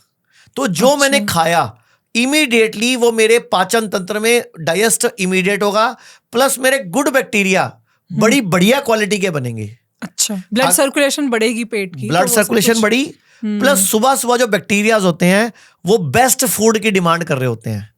सुबह सुबह हमारी अग्नि पूर्ण स्तर पे होती है। अब जो मैं बोलूंगा ना, दुनिया की कोई भी बीमारी और कोई भी बीमारी का इलाज इसी अगले 2 मिनट के अंदर है। आपका डेयरी प्रोडक्ट्स के बारे में क्या ओपिनियन है? दूध अमृत है, लेकिन 5 शर्तें हैं। नंबर 1 शर्त पहली, आजकल लोगों की नींद बहुत ज्यादा कॉम्प्रोमाइज हो रही है, वो कुछ टिप्स हैं जो फॉलो कर सकते हैं? आयुर्वेद में ना एक थेरेपी होती है शिरोधारा। अगर कोई इनको हर 6 महीने में करता रहेगा, इस जन्म में उसको मेलाटोनिन, ब्रेन ट्यूमर, कोई ब्रेन में रसौली, उल्टे सीधे विचार, डिप्रेशन, एंजाइटी, नींद ना आना, ये कोई बीमारी आएगी नहीं। इन पूरे एपिसोड्स की मिनी क्लिप्स हम अपने दूसरे चैनल गुंजन टॉक्स क्लिप्स पे अपलोड करते हैं ताकि आप इन पूरी कॉन्वर्सेशंस का फायदा कम टाइम में भी ले पाएं। इस चैनल का लिंक डिस्क्रिप्शन में है। बताइए। तो पहला सूत्र है, हम बीमार क्यों पड़ते हैं? तो आयुर्वेद कहता है, सर्वे रोगा अपि मंदागिनी ही अजीर्ण मलिने कुपित मल संचते। इसका मतलब होता है सभी रोग दुनिया के मंद अग्नि से उत्पन्न होते हैं, यानी कि कमजोर पाचन तंत्र, कमजोर मेटाबॉलिज्म, यानी कमजोर लीवर, कमजोर पैनक्रियाज, कमजोर स्प्लीन, चय उपचय क्रिया कमजोर होना, पेट साफ नहीं होना। अजीर्ण मलिने कुपित मल संचते मतलब अजीर्ण हो जाता है, इनडाइजेशन। और मंद अग्नि मतलब खाना जम नहीं होना। तो बॉडी के लिए तो खाना भी खाना है, सुनना भी खाना है, देखना भी खाना है, सोचना भी खाना है, सांस भी खाना है और पानी भी खाना है। कुछ भी मतलब बॉडी में जो इनडाइजेस्ट नहीं हुआ, यानी कि आपके दिमाग में कोई विचार आया लेकिन उसका निराकरण नहीं हुआ, तो वो भी आपका खाना खराब कर देगा। तो मंद अग्नि सब बीमारियों का कारण है। तो अजीर्ण हो गया, इनडाइजेशन, तो मल कुपित होकर संचय हो गया। कॉन्स्टिपेशन। जैसे किसी की ब्रेस्ट में गांठ आई, उसने बोला ब्रेस्ट कैंसर, हम बोलेंगे ना, ब्रेस्ट में कुपित मल संचय। अच्छा, किसी के यूट्रस में फाइब्रॉइड आया, जिसे हम कहते हैं टॉक्सिन्स जमा हो गए। टॉक्सिन जमा हो गए, अच्छा लेकिन वो बॉडी के भले के लिए हुए, अच्छा, क्योंकि वो संचय इसलिए हुए, अगर वो संचय नहीं होते वो हार्ट में जाके फंस सकते थे, आपको हार्ट अटैक पड़ जाता, ब्रेन में जाके फंस जाते, ब्रेन स्ट्रोक हो जाता। बॉडी हमेशा सबसे पहले दो अंगों को बचाती है, हार्ट को और ब्रेन को, मतलब आपको मरने से बचाती है। उस चक्कर में दूसरे किसी भी अंग की बलि चढ़ा सकती है, लेकिन आपको मरने से बचा लेगी। जैसे दोनों टांगे काट दो, बंदा मर जाता है क्या? नहीं। दोनों हाथ काट दो, नहीं। अच्छा, दोनों आंखें निकाल दो, अगर दोनों आंखें निकालने से बंदा मरता होता तो पृथ्वीराज चौहान मर जाता। अच्छा, नाक काट दो, बंदा मर जाता है। कान काट दो, नहीं मरता, इसीलिए सुपर्णखा मरी नहीं थी, क्योंकि नाक और कान काटे थे उसके। जीभ काट दो, लेकिन बंदा मरता नहीं। मेरा कहने का मतलब यह था कि बॉडी इंटेलिजेंट है, जो आपको मरने से बचाने के लिए सब कुर्बानियां चढ़ाई जा रही है। आंखें गई, कान गए, जीभ गया, नाक गई, हाथ गए, पैर गए, फिर भी आपको जिंदा रखे बैठी है। और ये बात डॉक्टरों को मालूम है। मॉडर्न पैथी की किताबों में एक लाइन आती है, where there is doubt cut it out. तो अगर ब्रेस्ट में गांठ आई, आपने बोला कैंसर, आयुर्वेद क्या कह रहा है? कुपित मल संचय। अब सॉल्यूशन क्या है? इलाज क्या है? अब इलाज है सर्वेषाणाम रोगाणाम निदानम कुपिता मला। कि आयुर्वेद कहता है कोई भी बीमारी हो, कोई भी नाम हो, बॉडी के कुपित मल को बाहर निकाल दो, डिटॉक्स कर दो, आपका रोग स्वयं ठीक हो जाएगा। तो अगर लोग घर पे खुद से कुछ डिटॉक्सिफिकेशन करना चाहें तो क्या कोई आयुर्वेदिक तरीका है? आप एक टुकड़ा हल्दी, एक टुकड़ा अदरक, 4-5 पत्तियां अपना लहसुन की कलियां और लगभग 4-5 लौंग ले लो, इनको तवे पे भून लो, थोड़ी हल्दी डाल के, इसका पेस्ट बना लो। प्याज लो, प्याज उसको बीच में से कट कर दो, तो 2 टुकड़े हो गए। उस पे वो पेस्ट लगा के रात को पैर के नीचे लगा दो। अच्छा। और टेप लगा के सो जाओ। प्याज के साथ ही? प्याज के ऊपर वो पेस्ट और पैर पे लगा के ऊपर टेप लगा दो, सेलो टेप। अच्छा। ऐसा हफ्ते में 1 दिन कर दो, 2 दिन कर दो। वो सुबह उठोगे ना, पूरा प्याज काला होगा। अच्छा। और स्मेल आ रही होगी, आपके बॉडी के सारे टॉक्सिन्स खींच लेगा बाहर वो। कितना अच्छा तरीका है। नहीं तो आप एक काम कर सकते हो, आप पैर के नीचे तिल का तेल लगाओ, तिल का तेल, तिल का तेल लगाओ और एक तांबे का लोटा ले लो और अपने पैर के नीचे तांबे की जो पेंदी वाली साइड है, मतलब नीचे वाली साइड है, वो रगड़ो। आप देखना पूरा तांबा काला हो जाएगा। अच्छा। मीन्स उसके ऊपर काला हो जाएगा तेल पूरा, तो आपकी बॉडी के सारे टॉक्सिन खींच लेगा वो, आपकी नींद बढ़िया हो जाएगी। तो उकड़ू बैठ के आपने वो अदरक, हल्दी, कड़ी पत्ता चबा लिया जी। अब आप नाश्ते में, अगर आपका वजन 50 किलो से ऊपर है तो 500 ग्राम फ्रूट्स खाने हैं पहले। अच्छा। 3 से 4 तरह के, किसी का भी, औरत, आदमी, बच्चा, कोई मर्जी, जिसका वजन 50 से ऊपर है तो 500 ग्राम, अगर 50 से नीचे है तो 250 ग्राम। और उसके ऊपर से जो भी खाना है, रोटी खानी है, चावल खाना है, खिचड़ी खानी, दलिया खाना है, स्प्राउट्स खाने, परोठे खाने हैं, भटूरा खाना है, पूड़ी खानी है। मैं कुछ भी खाने से मना नहीं कर रहा, मतलब हमारे यहाँ डाइट की रिस्ट्रिक्शन नहीं है, लेकिन शुद्ध होना चाहिए। ठीक है। कचरा नहीं खाना। ठीक है। उससे पहले आधा किलो फ्रूट, अगर आप 50 किलो से ऊपर के हो। ठीक है। और अगर आप 50 किलो से नीचे हो तो 250 ग्राम फ्रूट्स। लेकिन शर्त क्या है? सीजन के फ्रूट और कम से कम 3-4 तरह के। ठीक है। अब ये पहला काम हो गया। लोग कहते हैं कि खाली पेट फल नहीं खाने चाहिए क्योंकि इंसुलिन स्पाइक हो सकता है। मैडम, जो लोग कहते हैं ना, उनको बोलो जाके पहले पढ़ो, साइंस पढ़ो पहले। ऐसे ही यूट्यूब पे, फेसबुक पे वीडियो मत बनाओ।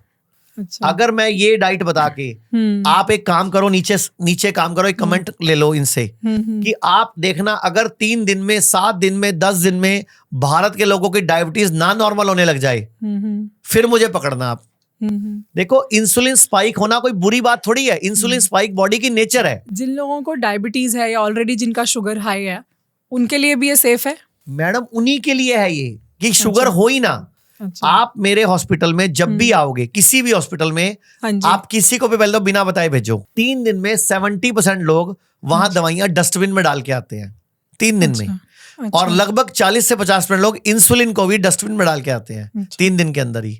हमारी बॉडी इतनी वंडरफुल है। ये भी मैंने सुना है कि 3-4 फ्रूट्स को मिक्स करके नहीं खाना चाहिए, एक समय पर एक ही फ्रूट खाओ। मैं कहता हूँ 10 तरह के फ्रूट भी मिक्स करके खाओ, कोई अलग प्रॉब्लम अलग नहीं तरह है। के, कोई सिट्रस है, कोई वाटरी है, नाश्ते में खा रहे हो, नाश्ते में आपकी अग्नि सबसे तीव्र उच्चतम स्तर पे होती है, उसमें जो डाल दोगे बॉडी के लिए सब मजेदार है। बॉडी को सबसे मैक्सिमम न्यूट्रिशन बॉडी को सुबह चाहिए होता है, इसीलिए बोलते हैं breakfast like a king, lunch like a queen and dinner like a बेगर।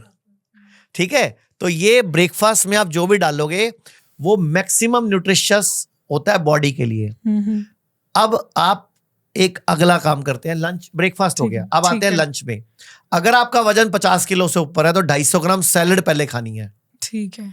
और उसके ऊपर से जो भी खाना है, रोटी खानी है, चावल खाना है, खिचड़ी, दलिया, और दोनों में गैप नहीं होना चाहिए। मतलब ब्रेकफास्ट में और जो आपका मतलब 2 प्लेट थ्योरी बोलते हैं इसको हम। अच्छा। Plate 1 plate 2, okay. मतलब जो आप खा रहे हो उसका नाम प्लेट 2 कर दो, जो अभी खा रहे हो। हाँ। और अभी लोगों को ये लगेगा कि अगर मैं सुबह 500 ग्राम फ्रूट खा लूंगा तो प्लेट 2 खाई नहीं जाएगी, ऐसा लगेगा लोगों को। लेकिन ऐसा 5-7 दिन होगा, उसके बाद उतना ही खाया जाएगा जितना पहले खाते थे, क्योंकि हमारी बॉडी 500 ग्राम अडेप्टेबल नेचर फ्रूट्स है। बहुत सारा फ्रूट होता है। लेकिन मैडम इस जन्म में डायबिटीज ठीक, ब्लड प्रेशर ठीक, आपको कई किडनी फेल नहीं होगा, कैंसर कभी नहीं आएगा, लीवर प्रॉब्लम नहीं आएगी, बच्चा भी सुंदर और हेल्दी पैदा होगा, 36 फायदे होंगे, हमेशा जवान बने रहेंगे। मतलब 20 साल बाद भी आप ऐसे कैसे दिखोगे। मैं 20 साल से ऐसे ही दिख रही हूँ। हाँ, तो अगले 20 साल भी ऐसे ही दिखोगे। तो कहने का मतलब ये जवान रहने का एक टेक्निक हो गया। तो नाश्ते में पहले फ्रूट्स, ऊपर से प्लेट 2, लंच में पहले प्लेट 1 सैलड, उसके बाद प्लेट 2। अब आ जाओ शाम को। शाम को आपने पीना है वेजिटेबल सूप। शाम को सैलड नहीं खानी।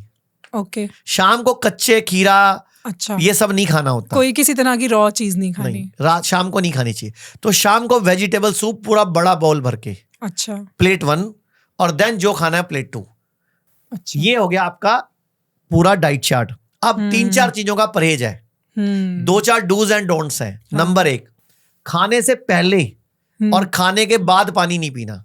अच्छा। खाने के बीच में पी सकते हो, लेकिन वो भी 1-2 घूंट करके, थोड़ा थोड़ा सा। अच्छा। ऐसे पूरा डुगडुग करके पूरा गिलास नहीं पीना। लोगों को तो नारियल का पानी भी पीना नहीं आता, लोगों को गन्ने का जूस भी पीना नहीं आता। क्या करेंगे, पूरा गन्ने का जूस, ओ चलो, ऐसे थोड़ी पीते, जहर बन गया वो। नारियल पानी भी जहर बन गया। अगर नारियल पानी है ना तो वो पूरा नारियल है, वो नारियल पानी नाम गलत रखा हुआ उसका, उसको नारियल एक्सट्रैक्ट नाम देना चाहिए। वो नारियल ही तो है, उस पानी का बाद में नारियल तो मतलब पूरा नारियल खा गए आप।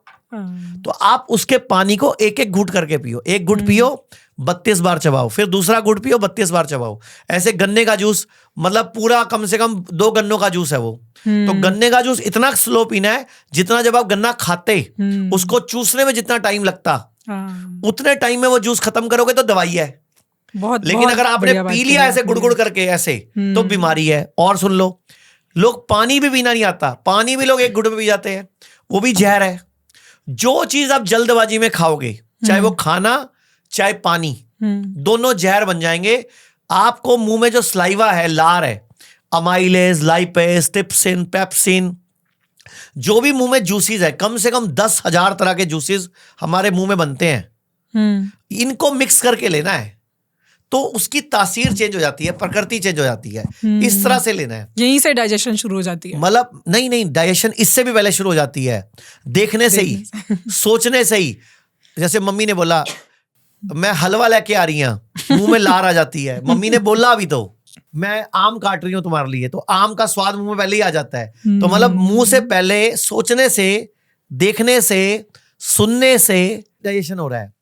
जैसे मैं आपको एग्जांपल देता हूं, आपको फोन आ गया आपकी मासी का कि मैं रात को 9 बजे आ रही हूं आपके आगरा से। आपने क्या करोगे, अच्छा तैयारी कर लोगे, मासी कहाँ सोएगी, मासी कहाँ बैठेगी, मासी से क्या बात करेंगे, मासी की चद्दर, तकिया, सेटिंग, सब, नहाने का तौलिया सब रख दोगे ना। हाँ जी। और मासी बिना बताए 9 बजे घंटी बजाए और सीधी टपक जाए, कोई तैयारी नहीं है। अब आपको ना अंदर ही अंदर गुस्सा चढ़ेगा, मासी 10 के दांदी हुन कुछ पकाया ही नहीं, मैं कितने सवावा तेनू, आज घरे गेस्ट आए हुए है। तो मासी भी मासी नहीं रही, अब दुश्मन बन गई, जबकि वो माँ सी थी। तो ऐसी जो बॉडी खाना हम क्या करते हैं, एकदम खाना शुरू कर देते हैं। पुराने टाइम पे पहले खाना सामने रखा जाता था, भगवान को ऐसे हाथ जोड़ के मंत्र पढ़ा जाता था, उसको देखा जाता था, ताकि बॉडी उसके अकॉर्डिंग जूसेस रेडी करना शुरू कर दे, यानी कि मासी की तैयारी शुरू हो जाए। मम्मी क्या बोलती थी, बेटा हाथ मुंह धो ले, बैठ मैं खाना लगाती हूं। तो अब वो मुंह धो रहा है, हाथ धो रहा है, तैयारी कर रहा है, लेकिन साग और मक्की की रोटी दिमाग में घूम रही है। तो जब वो मुंह हाथ धो के आया, कुल्ला वुल्ला करके आया, चौकड़ी मार के बैठ गया, मम्मी ने साग और मक्की की रोटी परोस दी, 15 मिनट बीत गए। तो 15 मिनट में बॉडी ने क्या करा, मक्की की रोटी और साग के अकॉर्डिंग तैयारी शुरू कर दी। यानी कि मासी के लिए बिस्तर बिछ गया, मासी के लिए खाना पक गया, मासी की तैयारी हो गई। तो बॉडी ऐसे काम करती है। ऐसे नहीं, शादी में गए 8 बजे सूप, 8:15 बल्ले, 8:30 पापड़ी, 8:45 चाउमीन, 9:15 मंचूरियन, फिर रोटी, फिर शाही पनीर, फिर एक तीले वाली कुल्फी, फिर एक पान, फिर एक कॉफी। पेट का क्या बना आज लीवर का भी बेड़ा गर्क, पेट का भी बेड़ा गर्क। और सुबह उठ के पोटिया लग गई या वॉमिट शुरू हो गई। आपने कहा डायरिया हो गया। अरे डायरिया नहीं हुआ भैया, तुम्हारी मासी बिना बताई गई और बल्क में गई। हाँ, और सारा कुछ आपस में विरोधी भोजन भी खाए। तो उस टाइम थैंक यू बोलो भगवान को, अगर आपको वॉमिट आ गई या पोटी लग गई, क्योंकि पोटी और वॉमिट दोनों ने आपकी जान बचा ली। क्योंकि बॉडी में इतना एसिड बन गया था कि अगर बॉडी पोटियां नहीं लगाती, वॉमिट नहीं लगाती, तो हम मर सकते थे। और हम क्या कर रहे हैं, डॉक्टर के पास जाके पोटी रोकने की दवाई खा रहे हैं, वॉमिट रोकने की दवाई खा रहे हैं। नहीं भाई, अगर वो पोटी को रोका, उसको वॉमिट को रोका, तो आप फिर आगे भविष्य में बड़ी बीमारी आएगी। बॉडी जो भी करती है ना, वो आपको बचाने के लिए करती है। जिसको आपने डायरिया बोला, बेसिकली वो डिफेंस मैकेनिज्म है। जिसको आपने वॉमिट बोला, वो डिफेंस मैकेनिज्म है आपके बचाने का आपको। तो हमारी अंडरस्टैंडिंग खराब है आज की डेट में। तो अभी ये 3 टाइम डिनर बताया मैंने, ब्रेकफास्ट बता दिया, लंच बता दिया, डिनर बता दिया। लोग कहेंगे डाइट चार्ट ही बड़ा लंबा हो गया। नहीं, लोग वेट कर रहे हैं कि चाय कॉफी नहीं बताई आपने। हाँ, चाय पीनी है जो मैं पी रहा हूँ, ये वाली हर्बल टी। सौंफ है, इलायची है, तुलसी है, लौंग है, बिनक्शा है, सफेद चंदन है, लाल चंदन है, अर्जुन की छाल है। इसको उबाल के पी लो, ये है चाय। पर जिस चाय की लोगों को आदत है, 3 एडिक्शन से है, 5 दिन लगेंगे, और उसके बिना सिर दर्द हो जाता है, काम 3 नहीं दिन होता। सिर दुखेगा, उसके बाद नहीं दुखेगा। मेरी मम्मी मतलब जब से मैंने देखा है, मम्मी 4-4 चाय पीती थी, और कई बार मम्मी का सिर दुखता था, चाय नहीं पीती थी। तो 2 साल पहले मैंने मम्मी की चाय बड़े अच्छे तरीके से छुड़ाई। कैसे? तो मैंने क्या करा, मम्मी का हाथ लिया, अपने सिर पर रख लिया और अपनी कसम खिला दी कि आज के बाद अगर चाय पी तो मेरी कसम है। तो मम्मी की चाय छूट गई। वरना इससे पहले मैंने कई बार ट्राई किया था, मम्मी 2-3 दिन छोड़ती थी, चौथे दिन फिर पी लेती थी, सिर दुखी जाता है। जब मेरी कसम खाई, कुछ नहीं दुखा, तो अब मम्मी की चाय ऐसे छूटी। और एक और बताता हूँ, मैंने खुद सिगरेट पीनी शुरू कर दी थी। मुझे पता नहीं था, अकल नहीं थी, सारे दोस्त पीते थे, फ्रेंड्स पीते थे, मैंने भी पीनी शुरू कर दी। तो एक दिन मैं दोपहर को खाना खा रहा था, मम्मी ने अंदर से कमरे की कुंडी लगा ली, और मम्मी ने नीले रंग की एक हवाई चप्पल आती है, उससे मुझे अच्छी तरह लाल कर दिया, मेरी सिगरेट छूट गई। तो मम्मी ने जैसा तरीका मुझ पे अपनाया था सिगरेट छुड़ाने के लिए, मैंने मम्मी का भी हाथ अपने सिर पर रखा के कसम खिला के चाय छुड़ा दी। इससे अच्छा तरीका नहीं हो सकता किसी की चाय छुड़वाने का। सो हमने अपने बचपन में हमेशा मिल्क पिया है, दही खाई है, बटर खाया है, बट अभी हम लोग लैक्टोज इंटॉलरेंट होते जा रहे हैं। एंड हम ये भी सुनते हैं कि दूध, milk products, dairy products avoid करने चाहिए। किसी को फेस पैक नहीं हो जाते हैं, किसी को सूट नहीं करता, गट इश्यूज हो जाते हैं। आपका डेयरी प्रोडक्ट्स के बारे में क्या ओपिनियन है? तो डाइट में 2-3 बातें रह गई थी, सुनो परहेज क्या है। तो दूध, दही, पनीर, अंडा, नॉनवेज, मतलब ये आपको नहीं खाना आज के बाद। अगर आपको दूध पीना है तो कुछ शर्तें हैं। नंबर 1, पहली बात तो गाय हमारी माता है, अकल बड़ी के भैंस, गई भैंस, पानी में काला अक्षर, भैंस बराबर, जिसकी लाठी उसकी भैंस, उसकी भैंस, भैंस के आगे बीन बजाना। हाँ। अब आप मुझे बताओ, सारी कहावतें भैंस पे क्यों है? गाय पे एक ही है, माँ। तो भैंस को डफर, बेबुद्धि कहा गया हमारे पूर्वजों की तरफ से। अच्छा, पूरी दुनिया में America, Russia, Japan, Germany, China, सब जगह भैंसे हैं, लेकिन दूध कोई नहीं पीता। तो भैंस का दूध पीना नहीं चाहिए। अगर पियो तो कम से कम रोज 20 किलोमीटर साइकिलिंग चलाओ, कम से कम 15-20 घरों में झाड़ू पोछे करो। मतलब वो इतना हैवी एक्सरसाइज करोगे तो भैंस का दूध हजम होगा, अदरवाइज भैंस का दूध हजम नहीं होता। पुराने टाइम पे भी राजा महाराजा भैंस का दूध सिर्फ पहलवानों के लिए यूज करते थे, या जिनको वजन बढ़ाना है बहुत ज्यादा, अच्छा, वीक बच्चे, उनको थोड़ा थोड़ा भैंस का दूध दिया जाता था पुराने टाइम पे भी। अच्छा, अदरवाइज कहीं वर्णन नहीं मिलता भैंस के दूध का। गाय का दूध पीना है पहली बात तो, ठीक है। लेकिन गाय भी कौन सी, भारतीय गाय। और मैंने बोला दूध अमृत है, लेकिन 5 शर्तें हैं। नंबर 1 शर्त पहली कि गाय की पीठ पे कुबड़ होना चाहिए, अच्छा, यानी कि इंडियन भारतीय गाय होनी चाहिए। नंबर 2, रोजाना 3 से 5 किलोमीटर गाय जंगल में जड़ी बूटियां खाने जानी चाहिए। अच्छा, नंबर 3, गाय को किसी भी तरह का injection, growth hormone, oxytocin, antiviral, antibacterial, दूध बढ़ाने का टीका नहीं लगाना चाहिए। ओके, नंबर 4, गाय के बच्चा नेचुरल पैदा होना चाहिए, क्योंकि गाय दूध तभी देती है जब बच्चा होता है, लेकिन गाय का बच्चा बैल के मिलन से पैदा होता है। आजकल बैल ना मिलवा के आर्टिफिशियली इंसेमिनेशन से, इंजेक्शन से बच्चा पैदा करते हैं, तो वो नहीं करना होना चाहिए। नंबर 5, गाय के चारे में स्प्रे या केमिकल वाला पट्ठे चारा जिसपे पेस्टिसाइड डला हो वो नहीं होना चाहिए। अगर ये 5 शर्तें पूरी होती हैं तो गाय का दूध अमृत है। नहीं तो बादाम का दूध, मूंगफली का दूध या नारियल का दूध पी लो, बाकी सब दूध छोड़ दो। हाँ, घी आज भी अमृत है, लेकिन वो भारतीय गाय का प्योर होना चाहिए। पहले एक सवाल मेरा और है, क्योंकि आपने बहुत ही प्यारे तरीके से ना पूरी एक दिनचर्या बताई है, आयुर्वेदिक दिनचर्या, और साथ में डाइट प्लान भी दिया है। इसमें एक इम्पॉर्टेंट विषय रह गया है सोने का। तो नींद भी बहुत ज़रूरी है, और आजकल लोगों की नींद बहुत ज़्यादा कॉम्प्रोमाइज़ हो रही है। थोड़ा मैं चाहती हूँ आप लोगों को अवेयर करें, सोने का ड्यूरेशन सही होना, सोने का समय, क्या टाइमिंग्स होने चाहिए, और जिन लोगों को नींद नहीं आती, स्लीपिंग इश्यूज है, डिसऑर्डर्स हैं, वो कुछ टिप्स हैं जो फॉलो कर सकते हैं। आयुर्वेद में ना एक थेरेपी होती है शिरोधारा, शिरोपिच्चू, शिरोलेपम, अक्षितर्पण और नस्यम। ये सारी टेक्निक ना सिर्फ और सिर्फ दिमाग के लिए है। अच्छा, अगर कोई इनको हर 6 महीने में करता रहेगा, इस जन्म में उसको मेलाटोनिन, ब्रेन ट्यूमर, कोई ब्रेन में रसौली, उल्टे सीधे विचार, डिप्रेशन, एंजाइटी, नींद ना आना या मैनिया, ये कोई बीमारी आएगी नहीं। अच्छा, आयुर्वेद कहता है नासा शीर्षो द्वारम। अभी अगर किसी के सिर में ट्यूमर हो जाता है तो डॉक्टर उसको फाड़ देते हैं, खोल देते हैं ट्यूमर निकालने के लिए, और बाद में वो पैरालिसिस हो जाता है या दोबारा ट्यूमर आ जाता है। जबकि आयुर्वेद कहता है नासा शीर्षो द्वारम, कि हमने नाक को यूज नहीं किया सिर के द्वार के तौर पे, इसीलिए वो ट्यूमर आया। अगर कोई हर 6 महीने में नस्यम, शिरोधारा, शिरोपिच्चू, शिरोलेपम और अक्षितर्पण कराता रहेगा, तो कभी ब्रेन ट्यूमर, कभी रसौली, कभी ब्रेन कैंसर, कभी आई कैंसर, कभी नोज कैंसर, कभी ईयर कैंसर, ये आएगा ही नहीं। क्यों?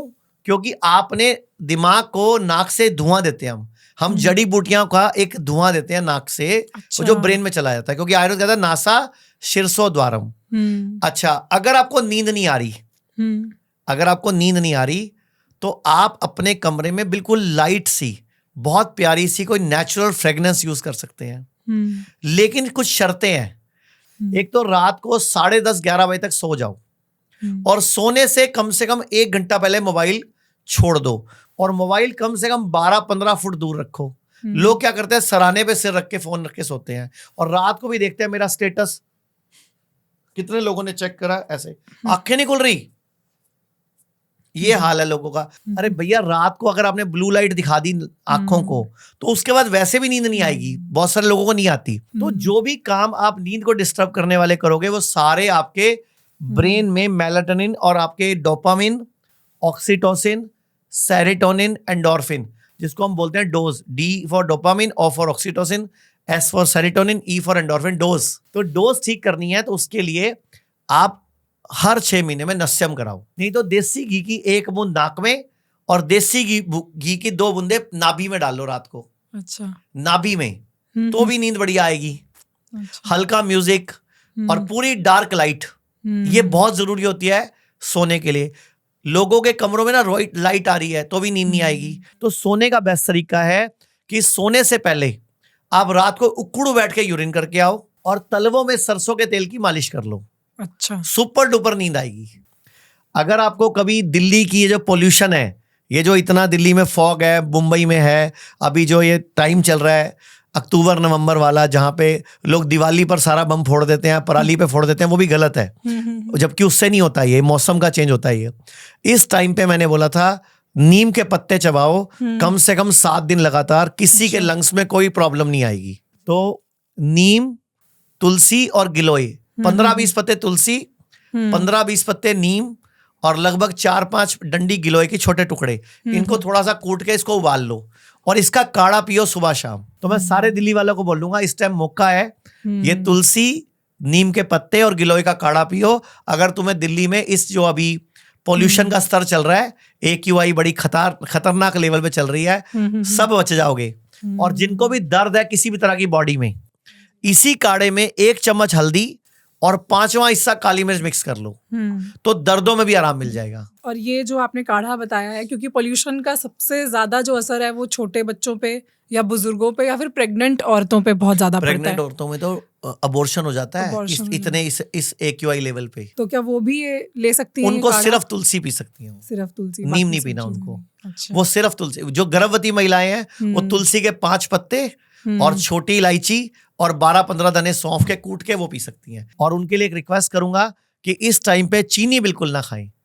अगर जब भी कभी भी आपको पोल्यूशन का चक्कर चल रहा है तो चीनी जहर है, तो आप चीनी की जगह गुड़ शुरू कर दें। अच्छा। सफेद नमक की जगह सेंधा नमक शुरू कर दें और सूरज डूबने के बाद खाना खाना बंद कर दें, तो बॉडी को टाइमिंग मिल जाएगी डाइजेस्ट करने की। मतलब 7 बजे आखिरी भोजन कर लो, तो 7 से लेके जो सुबह 10 बजे तक नहीं खाया तो बॉडी ऑटोफेगी हो गया, बॉडी में स्टार्ट, जो 2016 की नोबेल प्राइज है।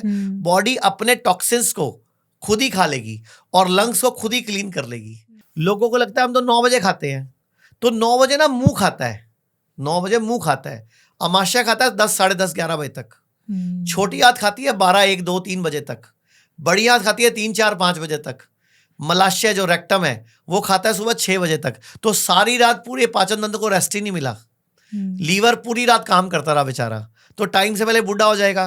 किसी का लीवर फैटी हो रहा है, किसी का लीवर फाइब्रोसिस, सिरोसिस, किसी की किडनी फेल हो रही है, किसी के इंटेस्टाइन में अल्सर हो रहा है। तो सब लोग कृपया करके सूरज डूबने के बाद खाना मत खाया करो। या एक और तरीका बताता हूं, 6 दिन खाओ, 1 दिन खा ना करो।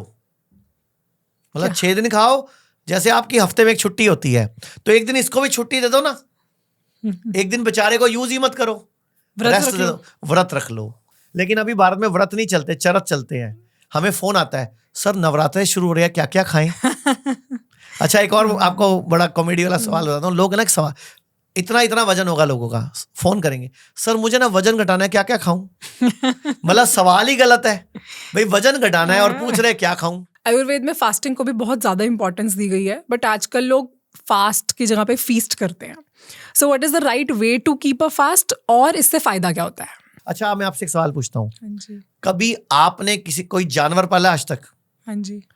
क्या पाला है? डॉग। ओके। अच्छा, जब भी आपका डॉग बीमार पड़ता है वो क्या करता है? वो साइलेंटली बैठ जाता है, कुछ खाता पीता नहीं है और अपने आप 1 दिन में ठीक हो जाता है। फिर तो आपका कुत्ता किसी स्कूल में जाता है? कोई यूनिवर्सिटी में जाता है? नहीं। कहाँ ट्यूशन प्रोडक्शन पढ़ाते हैं उसको? बस वो मेरा कुत्ता है इसलिए।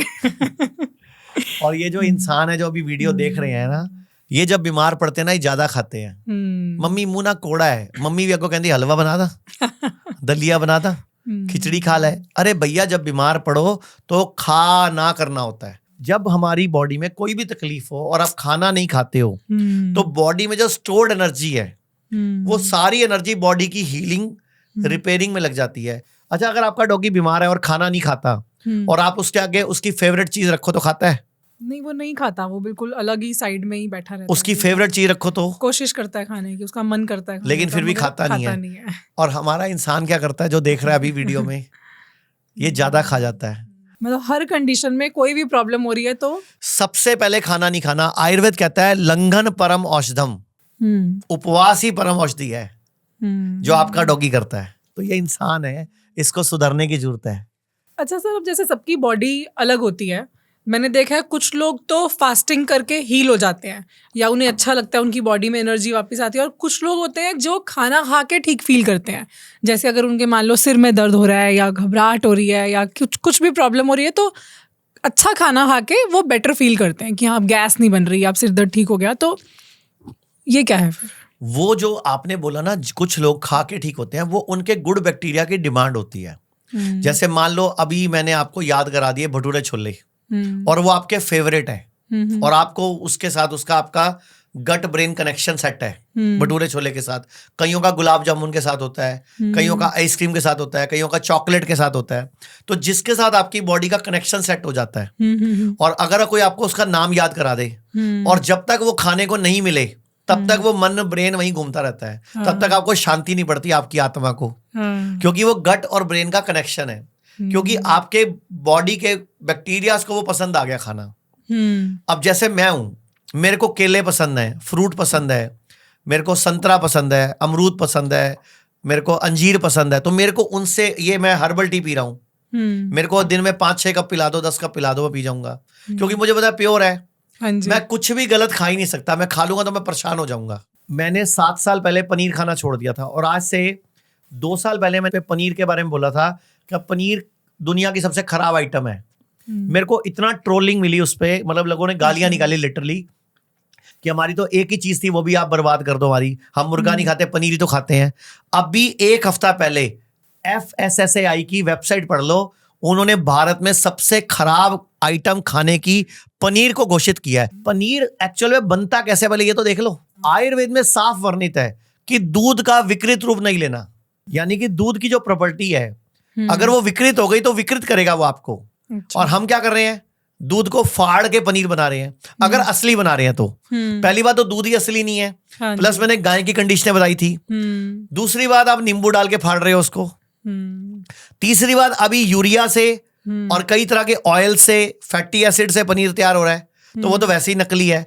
अच्छा मुझे बताओ, भारत में गायें भैंसे नजर तो आती नहीं, लेकिन मिठाइयों पे कितना दूध, कितनी मिठाइयां, कितना खोया, कितना पनीर बिके जा रहा है।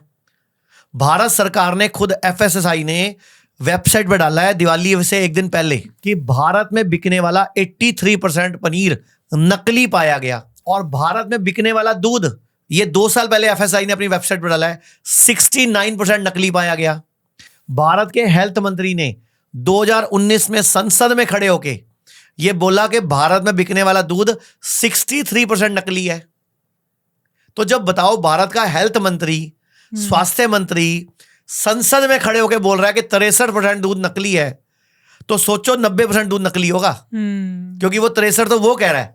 सबसे बढ़िया है, आप हफ्ते में 1 दिन खाओ ही मत, फास्टिंग रखो, उपवास रखो, तो 6 दिन जो खाया होगा, अगर उसमें से कुछ अध डाइजेस्टेड फूड होगा बॉडी में, तो 7वें दिन हजम हो जाएगा। इसीलिए व्रत की महिमा है आयुर्वेद में, लंघन परम औषधम। और एक सूत्र में और बताता हूं, हर व्यक्ति 100 साल जीना चाहता है, हर व्यक्ति 100 साल जीना चाहता है, और हमारी बॉडी जो डिजाइंड है वो 100 से 120 साल जीने के लिए डिजाइन है। हम उसको जल्दी मार देते हैं। तो आयुर्वेद कहता है, शुद्धो देहा मनुष्य यस्य सजीवति वर्षतम, कि शुद्ध देह और शुद्ध मन वाला मनुष्य 100 वर्ष तक सुखी जीता है। तो कहते हैं कि हमारी डाइजेशन सिर्फ फूड पे नहीं, मूड पे भी डिपेंड करती है। मतलब जिस तरह के हमारे थॉट्स होते हैं, हमारे विचार होते हैं, उसका असर हमारी डाइजेशन पे, हमारी गट हेल्थ पे भी बहुत ज़्यादा पड़ता है। इनफैक्ट इसीलिए हम IM वाव प्रोग्राम में भी लोगों को सिर्फ डाइट प्लान नहीं देते, साथ ही में पॉजिटिव एफर्मेशंस और वो काउंसलिंग भी देते हैं, ताकि वो मेंटली हैप्पी रहें, खुश रहें। तो सर, आपके हिसाब से स्ट्रेस का हमारे डाइजेशन पे क्या असर होता है? अब मैं आपको एक रिसर्च बताता हूँ। हाँ जी।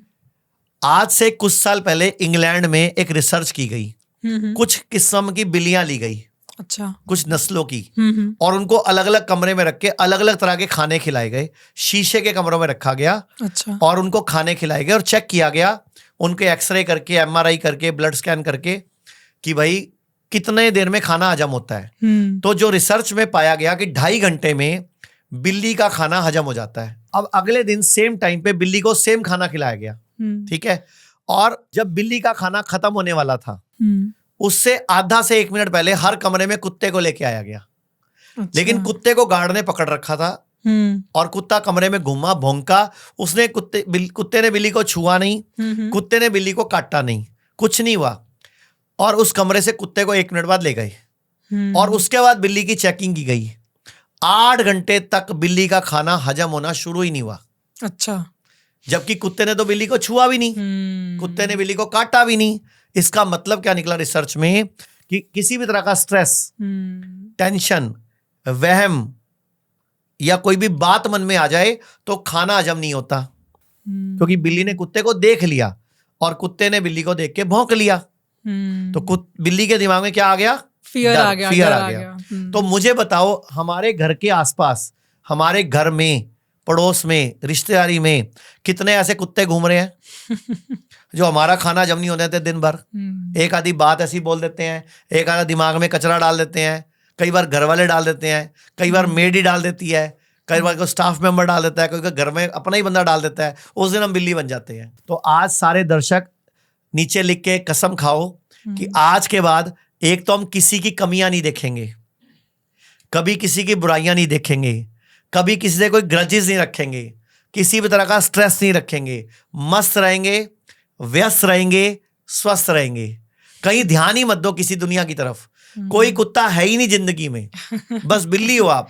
आपको ध्यान ही नहीं देना किसी पे, तो अपने आप ही आपकी जिंदगी फिट रहेगी, फाइन रहेगी। और इसका ऑपोजिट भी ट्रू होगा कि जैसे फियर, टेंशन, डर, इन सब चीजों में हमारी डाइजेशन स्लो होती है, उसी तरह हैप्पीनेस, ग्रेटफुलनेस, खुशी, पीस, इन सब चीजों में हमारी डाइजेशन इंप्रूव भी होती है। वाह, फास्ट हो जाती है, बढ़िया हो जाती है। जैसे आपको एग्जांपल देता हूँ, हाँ जी, एक सिगरेट पीने से 12 मिनट जिंदगी कम होती है, हमने सुन रखा है। लेकिन एक बादाम खाओ तो 26 मिनट बढ़ती भी है, भीगा हुआ बादाम। एक अखरोट खाओ 21 मिनट बढ़ती है। एक आंवला खाओ 29 मिनट बढ़ती है। आप फ्रूट्स खा रहे हो 12 से 18 मिनट बढ़ रही है। आप ग्रीन जूस पी रहे हो या ग्रीन पत्ते खा रहे हो 15 से 20 मिनट बढ़ती है। आप नंगे पांव घास पे घूमो, ग्रीनरी देखो, पहाड़ों पे घूमने जाओ, प्राकृतिक नजारे देख के आओ, उससे भी जिंदगी बढ़ती है। तो इससे जिंदगी बढ़ा भी तो लो। इनफर्टिलिटी की प्रॉब्लम बढ़ती जा रही है, ऐसे में कैन आयुर्वेदा हेल्प? तो भैया, जब भी बच्चा पैदा करना है 3 महीने पहले महिला को आईसाइट को स्ट्रॉन्ग रखने के लिए कोई आयुर्वेदिक टिप्स शेयर कर सकते हैं? लगभग 12-15 दिन में 0.25, 0.5 नंबर का चश्मा उतर सकता है, और 3-3.5 नंबर का है तो 3-4 महीने लगते हैं। इन एपिसोड्स को आप ऑडियो वर्जन में भी एंजॉय कर सकते हो, ताकि आप ड्राइव करते हुए, एक्सरसाइज करते हुए, वॉक करते हुए, खाना बनाते हुए भी इन एपिसोड्स का पूरा फायदा ले सको। हमारे स्पॉटिफाई चैनल का लिंक डिस्क्रिप्शन में है। आजकल माइक्रो प्लास्टिक्स के बारे में भी बहुत डिस्कशन होती है कि प्लास्टिक की बॉटल्स या प्लास्टिक के फूड कंटेनर्स, इसकी वजह से माइक्रो प्लास्टिक एंटर करता है। तो आपका इसके बारे में क्या कहना है? आज की डेट में आप सब लोग एक टी बैग वाला एक पीते हैं, टी बैग।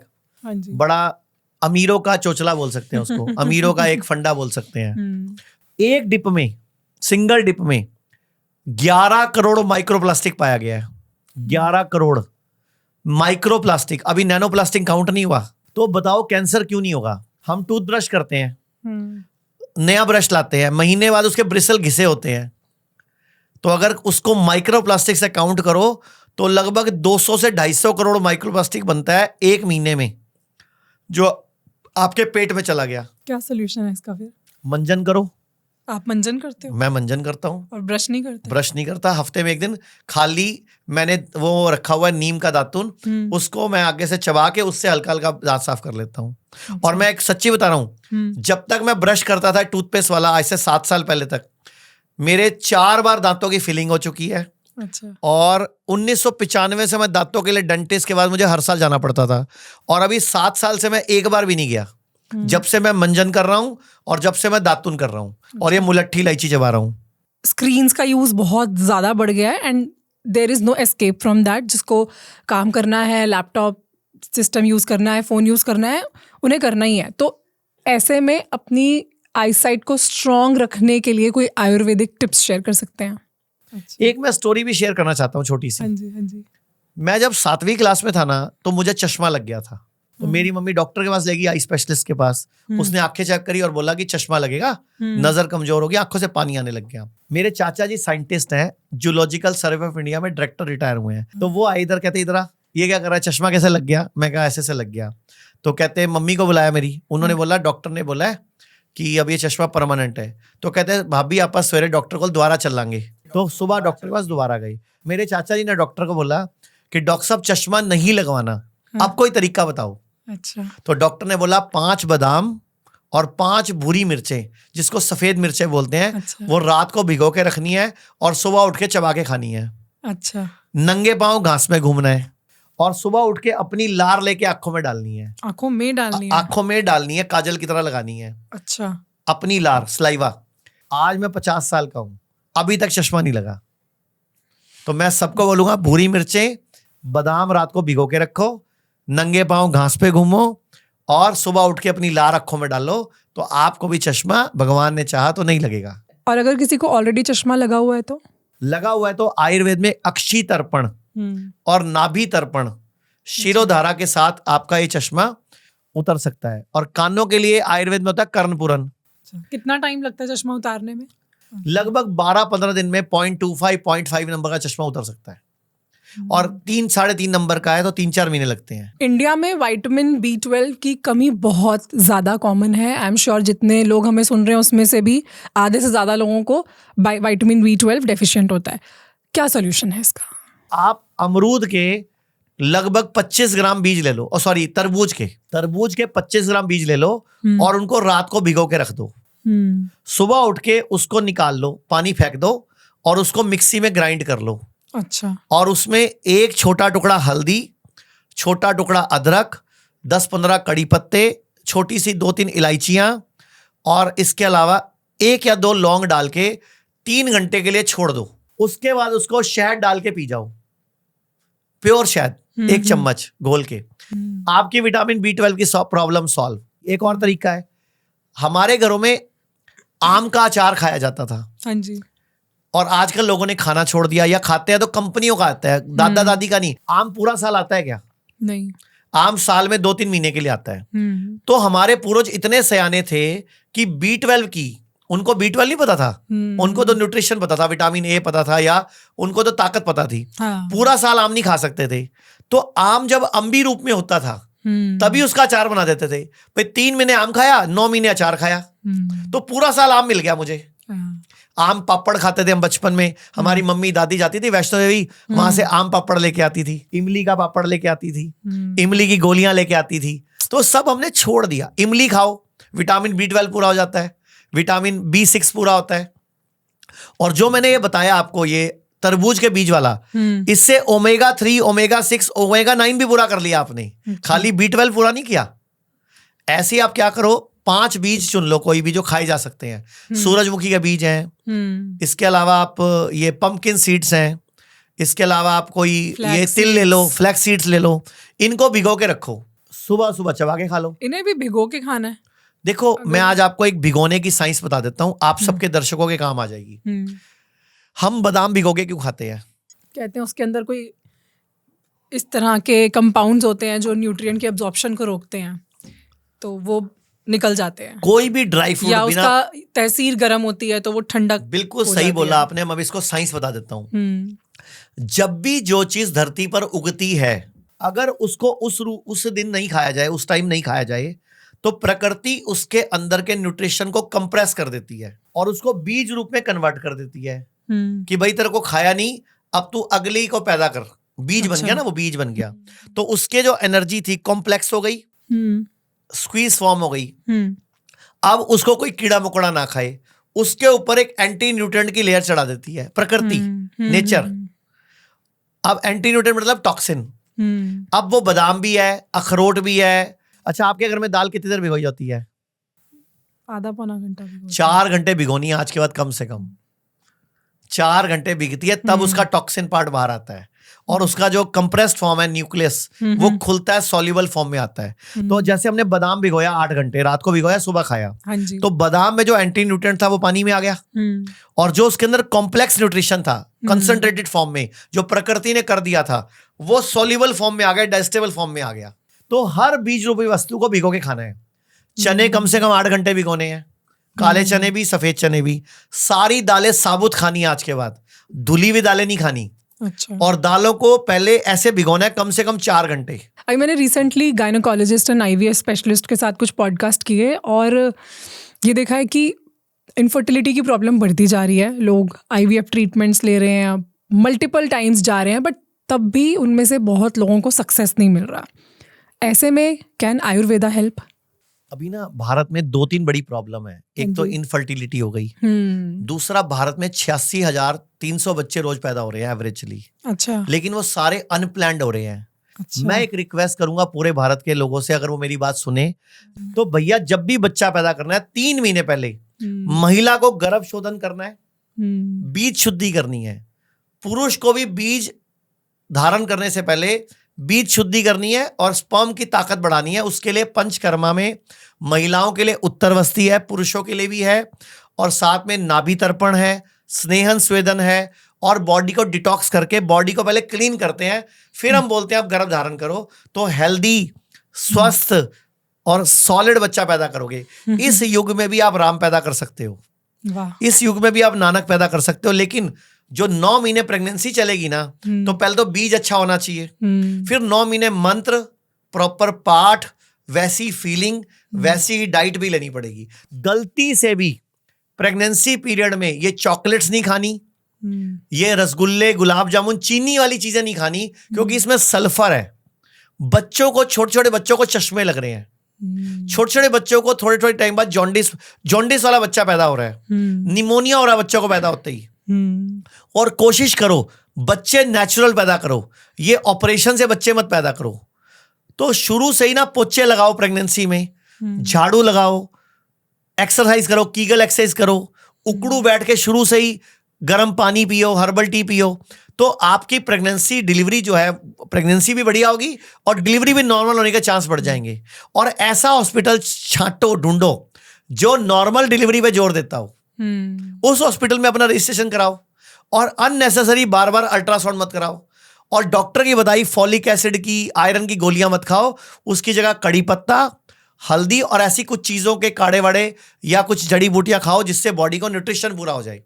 सेब खाओ, संतरा खाओ, आंवले का मुरब्बा खाओ। प्रेगनेंसी में आंवले का मुरब्बा वंडरफुल है। संतरे का जूस, मौसमी का जूस या किन्नू का जूस प्रेगनेंसी में कोशिश करो मैक्सिमम पीने की। लोग ना नारियल पानी बहुत पी रहे हैं, लेकिन पी वही गलत तरीके से रहे हैं। सबसे बढ़िया है प्रेगनेंसी में संतरे, मौसमी या किन्नू का जूस। बच्चा गोरा, चिट्टा, सुंदर पैदा होगा, स्मार्ट पैदा होगा, तुम पे ही जाएगा। उकड़ू बैठने से दिमाग तेज होता है, उकड़ू बैठने से बच्चा लंबी उम्र तक बच्चा पैदा कर पाता है पुरुष। सेक्स पावर मजबूत रहती है, घुटने कभी खराब नहीं होते, रीढ़ की हड्डी कभी खराब नहीं होती, आपको प्रोस्टेट प्रॉब्लम कभी नहीं होती। तो फायदे ही फायदे हैं ना। तो बुजुर्गों को पता है, आपके सामने मैं बताता हूँ क्या बोलते हैं उसको, छुआरा। अभी भी अगर हमारी मम्मियां दादियां शादी में जब हमारी फर्स्ट नाइट होती थी तो खजूर वाला दूध, वो छुआरे का दूध पिलाते थे। तो ये सब चीजें साइंटिफिक है।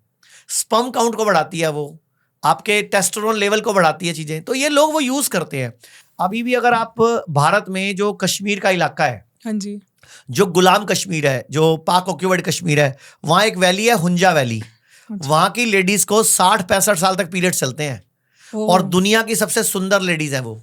आपको पता है सरोगेसी, जो अपनी कोख किराए पे देते हैं लोग, जो जहां बच्चा पैदा करने के लिए कई एक्टर एक्ट्रेसेस ने भी किराया ये, तो वहां सरोगेसी सबसे नंबर 1 है दुनिया में। अच्छा, कि वहां की लेडीज, क्योंकि वहां की लेडी फर्टाइल हेल्थ। अरे मैडम 60 साल की लेडी आपको लगेगी 35 साल की है, और वहां 70-75 साल तक पुरुष बच्चे पैदा करते हैं। उनके स्पर्म की क्वालिटी वैसी है। एक तो वो एरिया ऐसा है, वहां की हवा प्योर है, कुछ वो खाना पीना बड़ा प्योर है उनका, उनको हमारी हवा नहीं लगी है आधुनिकता की। तो ये बहुत साइंस है ये, और हुंजा वैली है वो। और एक आप नेटफ्लिक्स पे ना एक सीरीज पड़ी है 100 ईयर लिविंग, उसमें पूरी दुनिया के ब्लू जोन्स बताए हैं, जहां पे लोग आज भी 80 साल, 90 साल, 95 साल रह रहे हैं। तो वहां फर्मेंटेशन के लिक्विड पिए जाते हैं। ये जो वाइन है, वाइन ये क्या है? फर्मेंटेड ड्रिंक की तो है। लोग बोलते हैं ना वाइन हेल्दी है, तो हमारे देश में कांजी थी ना, कांजी अभी भी ना कई बार पुराने शहरों में, कानपुर, लखनऊ जाओ आप, या अलीगढ़ जाओ, सहारनपुर जाओ, तो वहां ना गलियों से शाम को कांजी भल्ले वाला गुजरता है। वो खट्टी खट्टी कांजी राई के साथ बनी होती है, साथ में भल्ले होते हैं, अभी भी बिकती है वो, फर्मेंटेड है वो। पुराने टाइम पे जब शादी होती थी ना, तो शादी में खूब खाते थे लोग। तो शादी में जब जाने लगते थे तो एंड में जहां से निकलना होता था बाहर, वहां पे कांजी का स्टॉल होता था। अच्छा, फर्मेंटेड ड्रिंक्स का। भाई इतना कुछ खाया, अब ये पी ले, हजम कर ले। अभी लोग क्या है, हजम करने के लिए लोग कोई ना कोई कुछ और खाते पीते आजकल। तो साइंस हमारे देश को पहले से पता थी, और आयुर्वेद तो विज्ञान ही संपूर्ण आयु को जानने का है। इसका तो नाम ही है आयुर जमा वेद, यानी कि संपूर्ण आयु को जानने का विज्ञान। और ये कोई किसी ने लिखा नहीं है, एलोपैथी की तरह, होम्योपैथी की तरह लिखा नहीं है। ये तो ब्रह्मा जी के जो धन्वंतरी अवतार थे विष्णु जी के, उनके साथ आया ये। देवताओं और राक्षसों के समुद्र मंथन के टाइम पे आयुर्वेद प्रकट हुआ था। और बड़ी इंटरेस्टिंग बात बताता हूँ आपको मैं। हाँ जी।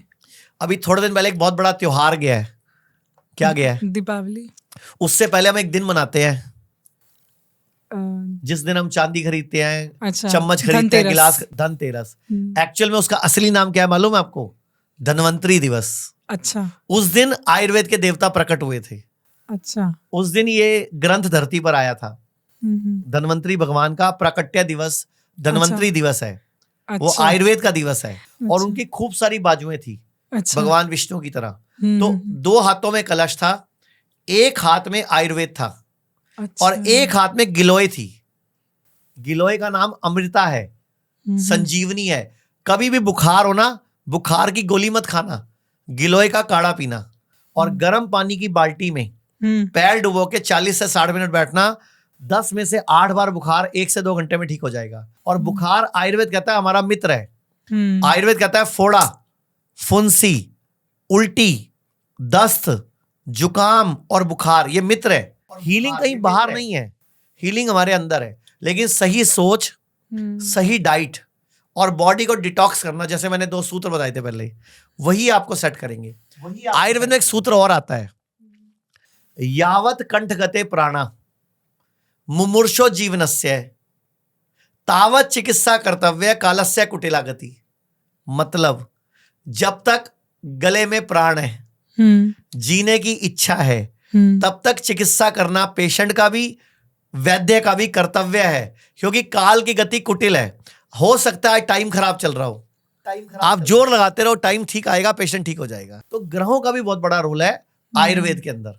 अच्छा, दोनों साइंस जुड़ी हैं आपस में। मैडम ये आप बताओ मुझे, जब बच्चा पैदा होता है हम एक जन्म पत्री बनाते हैं, वो क्या साइंस है? वो तो सारी उस वक्त की प्लैनेटरी पोजीशंस। बच्चा माँ के पेट से निकला और उसकी गर्भनाल को काटा। गर्भनाल जो है ना, वो प्लैनेटरी से जुड़ी हुई है। जो गर्भनाल है, गर्भनाल, ये नाभि, ये जुड़ी हुई है पूरी सृष्टि से। पैदा होने से पहले वो माँ के जब पेट में था तो वहीं से ग्लूकोज ले रहा था, वहीं से ऑक्सीजन ले रहा था, वहीं से सुन रहा था। अभिमन्यु की कहानी याद है आपको? हाँ जी। सुभद्रा के पेट में जो अर्जुन की बीवी थी, तो कृष्ण जी ने कहानी सुनाई थी चक्रव्यूह भेदने की। तो अभिमन्यु ने कहाँ सुनी थी कहानी? गर्भ में सुनी थी। तो उस टाइम पे कान थोड़ी सुनते हैं, आंख थोड़ी देखती है। उस टाइम नाभि आंख होती है, नाभि कान होती है, नाभि सूंघ रही होती है, नाभि खा रही है, नाभि पोटी कर रही है, नाभि से ही टॉक्सिन जा रहा है, नाभि से ही आ रहा है, न्यूट्रिशन आ रहा है। तो नाभि सब कुछ है। तो जब नाभि कटी, उस वक्त क्या प्लैनेटरी पोजीशन थी? आप देखो, अब जब हम रात को सोते हैं तो सुबह जब हम उठते हैं हमारी नाभि में कुछ रुएं होते हैं। कहां से आ जाते हैं?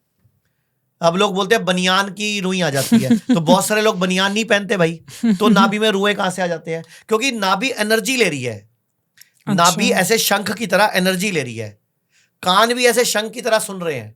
और कान सुन रहे हैं कहां जा रहा है? स्पाइनल कोड में। हम देख रहे हैं तो पीछे हमारे स्पाइन के थ्रू नर्वस सिस्टम को तो देख रहे हैं हम। तो नाभि भी नर्वस सिस्टम। नाभि के अंदर पूरी बॉडी के हर पार्ट की नस नाड़ी जुड़ी होती है। मैं आपको प्रूव कर देता हूं, देखो कैसे। हाँ जी। सर्दियों में होंठ फटते हैं तो समझदार लोग यहाँ पे चॉपस्टिक ये वो फलाना ढिमकाना लगाते रहते दिन भर, होंठ फट गए हैं। लेकिन बेवकूफ लोग नाभि में तेल लगा लेते हैं। हाँ, तेल तो लगाते नाभि। अच्छा, फिर होंठ फटे ठीक कैसे हो जाते हैं? नाभि में लगाया तेल तो कनेक्टेड होता है। तो नाभि से ही तो कनेक्टेड है सारी नस नाड़ियां। मैं आपको एक और साइंस बताता हूँ। मैंने अभी, आपको याद होगा, मैंने चश्मा उतारने का तरीका सिखाया था, आंखों में लाल डालने का। तो मैंने साथ में क्या कहा, नाभि में तेल भी डालना है। तो नाभि में तेल कौन सा डालना है? अगर आपको चश्मा उतारना है तो देसी घी डालना है, गाय का। अगर आपको जोड़ों का दर्द ठीक करना है तो तिल का तेल डालना है। अगर आपको अपनी मेमोरी शार्प करनी है तो नारियल का तेल डालना है, गरी का तेल, प्योर तेल। कई लोग बोलते हैं बुढ़ापे में मुझे सुनता नहीं, मेरे को दिखता कम है, मेरी जवान लड़खड़ा रही है, स्लिप करती है, मेरी स्मेल चली गई, तो दिमाग मेरे भूलने की बीमारी होगी। उस टाइम नाभि में देसी घी में 4 लोग भून के वो तेल डालना है। और अगर आपको सुंदर, स्वस्थ, मतलब बड़ा स्मार्ट बच्चा चाहिए, सुपर डुपर बच्चा चाहिए, तो नारियल, तिल और इलायची का तेल, मतलब इलायची को भून के उसका तेल निकल जाएगा, या उसको कूट के उसको थोड़ा बहुत बारीक सा तेल निकलेगा, इसका तेल डालना नाभि में, तो सुंदर, स्वस्थ, स्मार्ट बच्चा पैदा होगा। तो ये सब साइंस है, लेकिन कोई बता नहीं रहा, किसी को पता ही नहीं है, कोई दिमाग ही नहीं लगा रहा। तो नाभि की सेवा करो, नाभि की रोज सफाई करो, नहीं तो कुछ नहीं आता तो नाभि में रोज तिल का तेल डाल लो बस। अच्छा, नारियल का या तिल का तेल, और सर्दियों में सरसों का तेल। ये जो तेल बता रहा हूं ना सारे, ये सारे कोल्ड प्रेस होने चाहिए। अगर कोई भी भारत का व्यक्ति जो वात प्रकृति है, पित्त प्रकृति है, या कफ प्रकृति है, या मिक्स प्रकृति है, उसको हर 6 महीने में पंचकर्मा कराता है, अगर इस जन्म में कभी बीमार ही नहीं पड़ेगा। पंचकर्मा में क्या है ये पंचकर्म? कौन 5 से कर्म हैं? है, वमन, विरेचन, बस्ती, नस्यम और रक्त मोक्षण। थोड़ा थोड़ा एक्सप्लेन कर दो ताकि जी। समझ में आ जाए। वमन मतलब हम आपको कुछ जड़ी बूटियां पिलाएंगे, कुछ काढ़े पिलाएंगे, कुछ घी पिलाएंगे, कुछ अलग अलग तरह की बॉडी की प्रकृति के हिसाब से तत्व देंगे। अच्छा, और फिर उसके बाद आपको पूरा उल्टी करा के पूरा ट्रैक खाली करेंगे। अच्छा, यानी कि आपका अपर रेस्पिरेटरी ट्रैक, आपके अमाशय, आपकी छोटी आंत और आपका फूड पाइप, ये सारा हम नया बना देंगे। अच्छा, अब आ गया वमन, हो गया। अब आ गया विरेचन। विरेचन में पॉटी के रास्ते से हम अंदर कुछ ऑयल्स को टिकाएंगे, बस्तियां देंगे हम। अच्छा, वो बस्ती अंदर टिकाएंगे। अनीमा नहीं बोल रहा मैं, अनीमा बेड़ा गर्क है, अनीमा के साइड इफेक्ट है। आजकल कुछ मशीनें लग गई हैं, बॉडी में पानी डाल देती हैं और फिर पूरी पॉटी और मल निकालती हैं, वो सारा गुड बैक्टीरिया भी मार देती हैं। अच्छा, आयुर्वेद में विशेष हर्बल ऑयल होते हैं, वो कुछ ऑयल की कपड़े के साथ, सूती कपड़े के साथ या रुई के साथ बत्ती बना के अंदर डाल देते हैं, वो अंदर टिकाते हैं हम 10 मिनट, 5 मिनट, 15 मिनट। अच्छा, तो वो जो तेल है वो अंदर के सारे Toxins जो को- टॉक्सिन है उसको धीरे धीरे चूस लेता है, निकाल लेता है। अच्छा, और उसके बाद आपको पोटियां आती है 3-4, अच्छा, तो सारा रेक्टम साफ हो जाता है। ये विरेचन हो गया। अच्छा, नस्यम हो गया, नासा शीर्षोद्वारम, नाक के द्वारा दिमाग, कान, आंख, नाक और मुंह के रोग ठीक करते हैं। अच्छा, रक्त मोक्षण हो गया, बॉडी में कोई गांठ है, ट्यूमर है, रसौली है, सिस्ट है, वो उसको लीच को खिला देते हैं, उसको रक्त मोक्षण बोलते हैं। अच्छा, तो ये है पंचकर्म। Okay, okay. इसमें बहुत सारी टेक्निक है, फुल जैसे फुल आंखों के सर्विस है ये लिए तो फिर। मैडम पूरी साइंस है, और ये हजारों साल पहले चरक ऋषि ने डिजाइन किया है। लेकिन अंग्रेजों ने भारत पे राज किया ना, तो दुनिया को ये पता ही नहीं चला। ये छुपा दी गई, सारी चीजें दबा दी गई कहीं ना कहीं। तो जब ये मुगल आए, अंग्रेज आए, इन्होंने भारत की सभ्यता को देखा, हमारे ज्ञान को देखा। अब आप बताओ मुझे, तक्षशिला यूनिवर्सिटी, नालंदा यूनिवर्सिटी किसने जलाई थी? मुगलों ने जलाई थी। क्यों जलाई? हमारा ज्ञान जला दिया, इनका हमारा आयुर्वेद जला दिया। ये तो सोचो, ये जो हम आयुर्वेद पढ़ते हैं ना, ये बचा कुछ है, जो किताबें कुछ बच गई थी, बाकी सब जल चुका है। ये जो रामायण है, महाभारत है, ग्रंथ हैं, वेद हैं, ये बहुत सारे बोलते हैं इतने दिन जलती रही, 4 से 6 महीने तक उसकी आग की लपटें दिखती रही, इतना साहित्य था भारत के पास। और नालंदा यूनिवर्सिटी पे उस वक्त पे लगभग 1.5 लाख स्टूडेंट पूरी दुनिया से पढ़ने आते थे भारत में। अच्छा, जब हवेन सांग भारत में आया था, तो उसके लिटरेचर में लिखा हुआ 1.5 लाख। उस वक्त 1.5 लाख लोग भारत में पढ़ने आते थे, कोर्सेज करने, क्योंकि पूरी दुनिया में भारत ही था एजुकेशन का, और भारत ही सोने की चिड़िया था, भारत ही अमीर था। तो ये सब भारत को लूटने आए थे, चाहे मुगल चाहे अंग्रेज। आयुर्वेद के 4 स्तंभ है, आहार, विहार, शमन और शोधन। आयुर्वेद में इसको पूर्ण चिकित्सा बताया। आहार, क्या खाना है, क्या नहीं खाना है, किस मौसम में क्या खाना है, किस मौसम में क्या नहीं खाना, किस चीज के साथ किस चीज को नहीं खाना। दूसरा है विहार, सोने का टाइम, उठने का टाइम, दिनचर्या, योगा, प्राणायाम, आसन, प्रत्याहार। आपको पूरे यम नियम प्राणायाम मालूम होंगे, हमारे आयुर्वेद जो योगा के 8 अंग हैं। इसके बाद है शमन, यानी कि दवाइयां, आयुर्वेद की जड़ी बूटियां। शोधन यानी पंचकर्मा। ये 4 पूरी चिकित्सा है, आहार, विहार, शमन और शोधन। आपने थोड़ी देर पहले बोला था कि मेरे कोई जानने वाले डॉक्टर के पास गए, उसने कहा आप जो मर्जी खाओ, यानी कि आहार बेकार कर दिया, कोई सोने का उठने का टाइम नहीं बताया, विहार भी बेकार कर दिया, सिर्फ शमन दवाइयां दे दी, शोधन भी नहीं बताया। तो इसको चिकित्सा नहीं बोलते। आप लोगों को भी अगर चिकित्सा करनी है तो 4 अंग पूरे करो, ये कंप्लीट आयुर्वेद है। नहीं, मुझे ये ज़रूर पता है कि उनकी अगर उन्होंने ये सारी बातें सुन ली, अपने दिमाग में बिठा ली, फॉलो कर ली, तो उनकी हेल्थ ज़रूर 4 गुना हो जाएगी और बाकी तो सब होता ही रहेगा। और एक जरूरी बात, हेल्थ इंश्योरेंस जरूर कराया करो हाँ जी। ताकि आप गरीब होने से बच जाओ। भारत में गरीब होने के लिए क्या चाहिए? गरीब होने के लिए एक बीमारी चाहिए। घर बिक जाता है, मंगलसूत्र बिक जाता है, सोना बिक जाता है, प्लॉट बिक जाता है और जमीन पे सड़क पे आ जाता है बंदा। तो गरीब होने के लिए एक बीमारी चाहिए, तो हेल्थ इंश्योरेंस करवाया करो। और अगर हेल्थ इंश्योरेंस नया करवाने लगे हो तो सरकारी कंपनी का कराना, प्राइवेट कंपनी का मत कराना, वो क्लेम देने में ड्रामे करती हैं। और अभी मुझे सर से पता चला कि उनके क्लिनिक्स में, हॉस्पिटल्स में जितने भी ये आयुर्वेदिक उपाय सब चीजें होती हैं वो सब हेल्थ इंश्योरेंस के अंडर कवर्ड हैं। और एक और मोदी जी आपसे रिक्वेस्ट है कि जो आयुष्मान योजना है, 5 लाख के इलाज वाली योजना जो गरीबों का इलाज फ्री करती है, हाँ जी। उसमें आयुष्मान में आयुर्वेद को भी शामिल कर दो। वो सिर्फ एलोपैथी की योजना है अभी फिलहाल तक। अच्छा। तो ये सब आपको टैग करना है ताकि गरीबों का इलाज आयुर्वेद में भी फ्री हो सके। और इस चीज के लिए मोदी जी ही हैं जो इस चीज को राइट कर पर्सन सकते हैं, है, वही जो right कर सकते person हैं। है। बाकी तो सब बातें बातें मार के चले गए। हाँ, और हम भरोसा भी रखते हैं उन पे, पूरा और ट्रस्ट। उन्होंने मैंने आपको वीडियो दिखाई थी मोदी जी की, जो आयुर्वेद हाँ जी। के कीनिया के राष्ट्रपति हाँ की जी। बेटी की आंखों की रोशनी वापस आई। हाँ जी। आपको पता है अमित शाह जी की भी इंसुलिन बंद हो गई है। अच्छा, नहीं ये बहुत बड़ी बात है हमारे इंडिया के लिए, इंडियंस के लिए बहुत गर्व करने वाली चीज़ है कि आयुर्वेद वापस आ रहा है, इसको उतनी इम्पोर्टेंस मिल रही है, लोग जान रहे हैं, समझ रहे हैं, फॉलो कर रहे हैं। And all thanks to you इसको इतना फैलाने के लिए और लोगों का विश्वास वापस जगाने के मैं लिए। तो खुद बीमार था, अगर ठीक ना होता अब तो मैं मेरा- तो अपना भी इलाज ना करा पाता। मेरा किसी का क्या करता। आखिरी क्वेश्चन यही है, जहां से ये पूरी कहानी शुरू हुई, आपने जो अपना वेट गेन किया वो 3-4 महीने में, वो कैसे किया? और बहुत सारे मेरे फॉलोअर्स का ये सवाल होता है कि वेट गेन करने का सही तरीका क्या है? वेट गेन करने के लिए आपको अपनी मम्मी को बोल के बढ़िया बढ़िया अच्छी चीजों की पिनिया बनवानी पड़ेंगी। अच्छा। पिनिया समझते हो ना? हाँ। ड्राई फ्रूट्स की पिनिया बनानी पड़ेंगी और आपको खुश रहना पड़ेगा, खाना चबा चबा के खाना पड़ेगा। आपको सर्दी सर्दी तिल का इस्तेमाल करना पड़ेगा। अच्छा। मूंगफली बहुत अच्छी है, मूंगफली का दूध पीना पड़ेगा। और आपको नारियल और बादाम का दूध, इसको आपने शहद डाल के 1 चम्मच, अच्छा। इसके अंदर मैंगो शेक पीना है। अच्छा। इसके अंदर बनाना शेक पीना है, ना कि गाय भैंस के दूध में पीना है। और शहद के लिए बहुत वंडरफुल बताता हूं। और आप किसी भी अच्छे ब्रांड का शुद्ध च्यवनप्राश ले लो, अच्छे ब्रांड का च्यवनप्राश ले लो, वो 1 चम्मच खाओ। इसके अलावा सूरज डूबने के बाद खाना नहीं खाना, और जब भी खाना खाना है तो सिर्फ खाना खाना है। उस टाइम फोन नहीं यूज करना, उस टाइम टीवी नहीं देखना। मतलब खाना खाते टाइम आपने सिर्फ सिनर्जी जो है ना, वो ध्यान से खाना खाना, यानी कि माइंडफुल ईटिंग। और एक मैं आजकल के युवाओं से एक अपील करूंगा, चाहे वो मेल है चाहे फीमेल है, मैस्टरबेट प्लीज मत करें, उससे वेट नहीं बढ़ता। बहुत सारे लोगों में मैस्टरबेशन की वजह से वेट लॉस बहुत हो रहा है। अच्छा। चाहे मेल है चाहे फीमेल है। वो बॉडी का सारा सत्व निकल जाता है, बॉडी का सारी एनर्जी निकल जाती है। आप देखो, 1 मुट्ठी पीनट खाओगे ना तो 1 बार के स्पर्म बनते हैं, जितने बार एजैकुलेशन में जो बॉडी से फ्लूइड निकलता है 1 बार में। तो इतनी मूंगफलियां कहाँ खा रहे हो आप?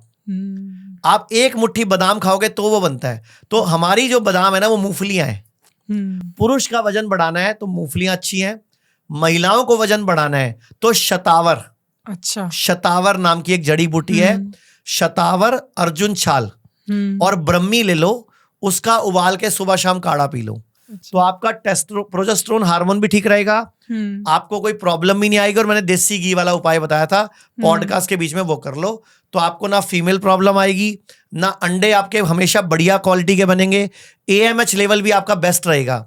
मतलब मेरे जितने प्रोजेक्ट्स हैं ना, वो सिर्फ देश के भले के लिए हैं कि इस देश में आयुर्वेद के माध्यम से मैं एक ऐसी शिक्षा पद्धति शुरू करूं जिससे लोग बीमार ही ना पड़े, और पढ़े तो उनकी पहली सोच घर की रसोई, आयुर्वेद और नेचुरोपैथी होना चाहिए।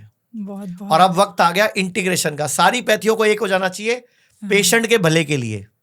बिल्कुल, इसी में सबका भला है, क्योंकि पेशेंट ठीक होना चाहिए ना। हाँ। अभी क्या हो रहा है, वो पैथी उसको गाली दे रही है, वो पैथी सब उसको गाली दे रही है।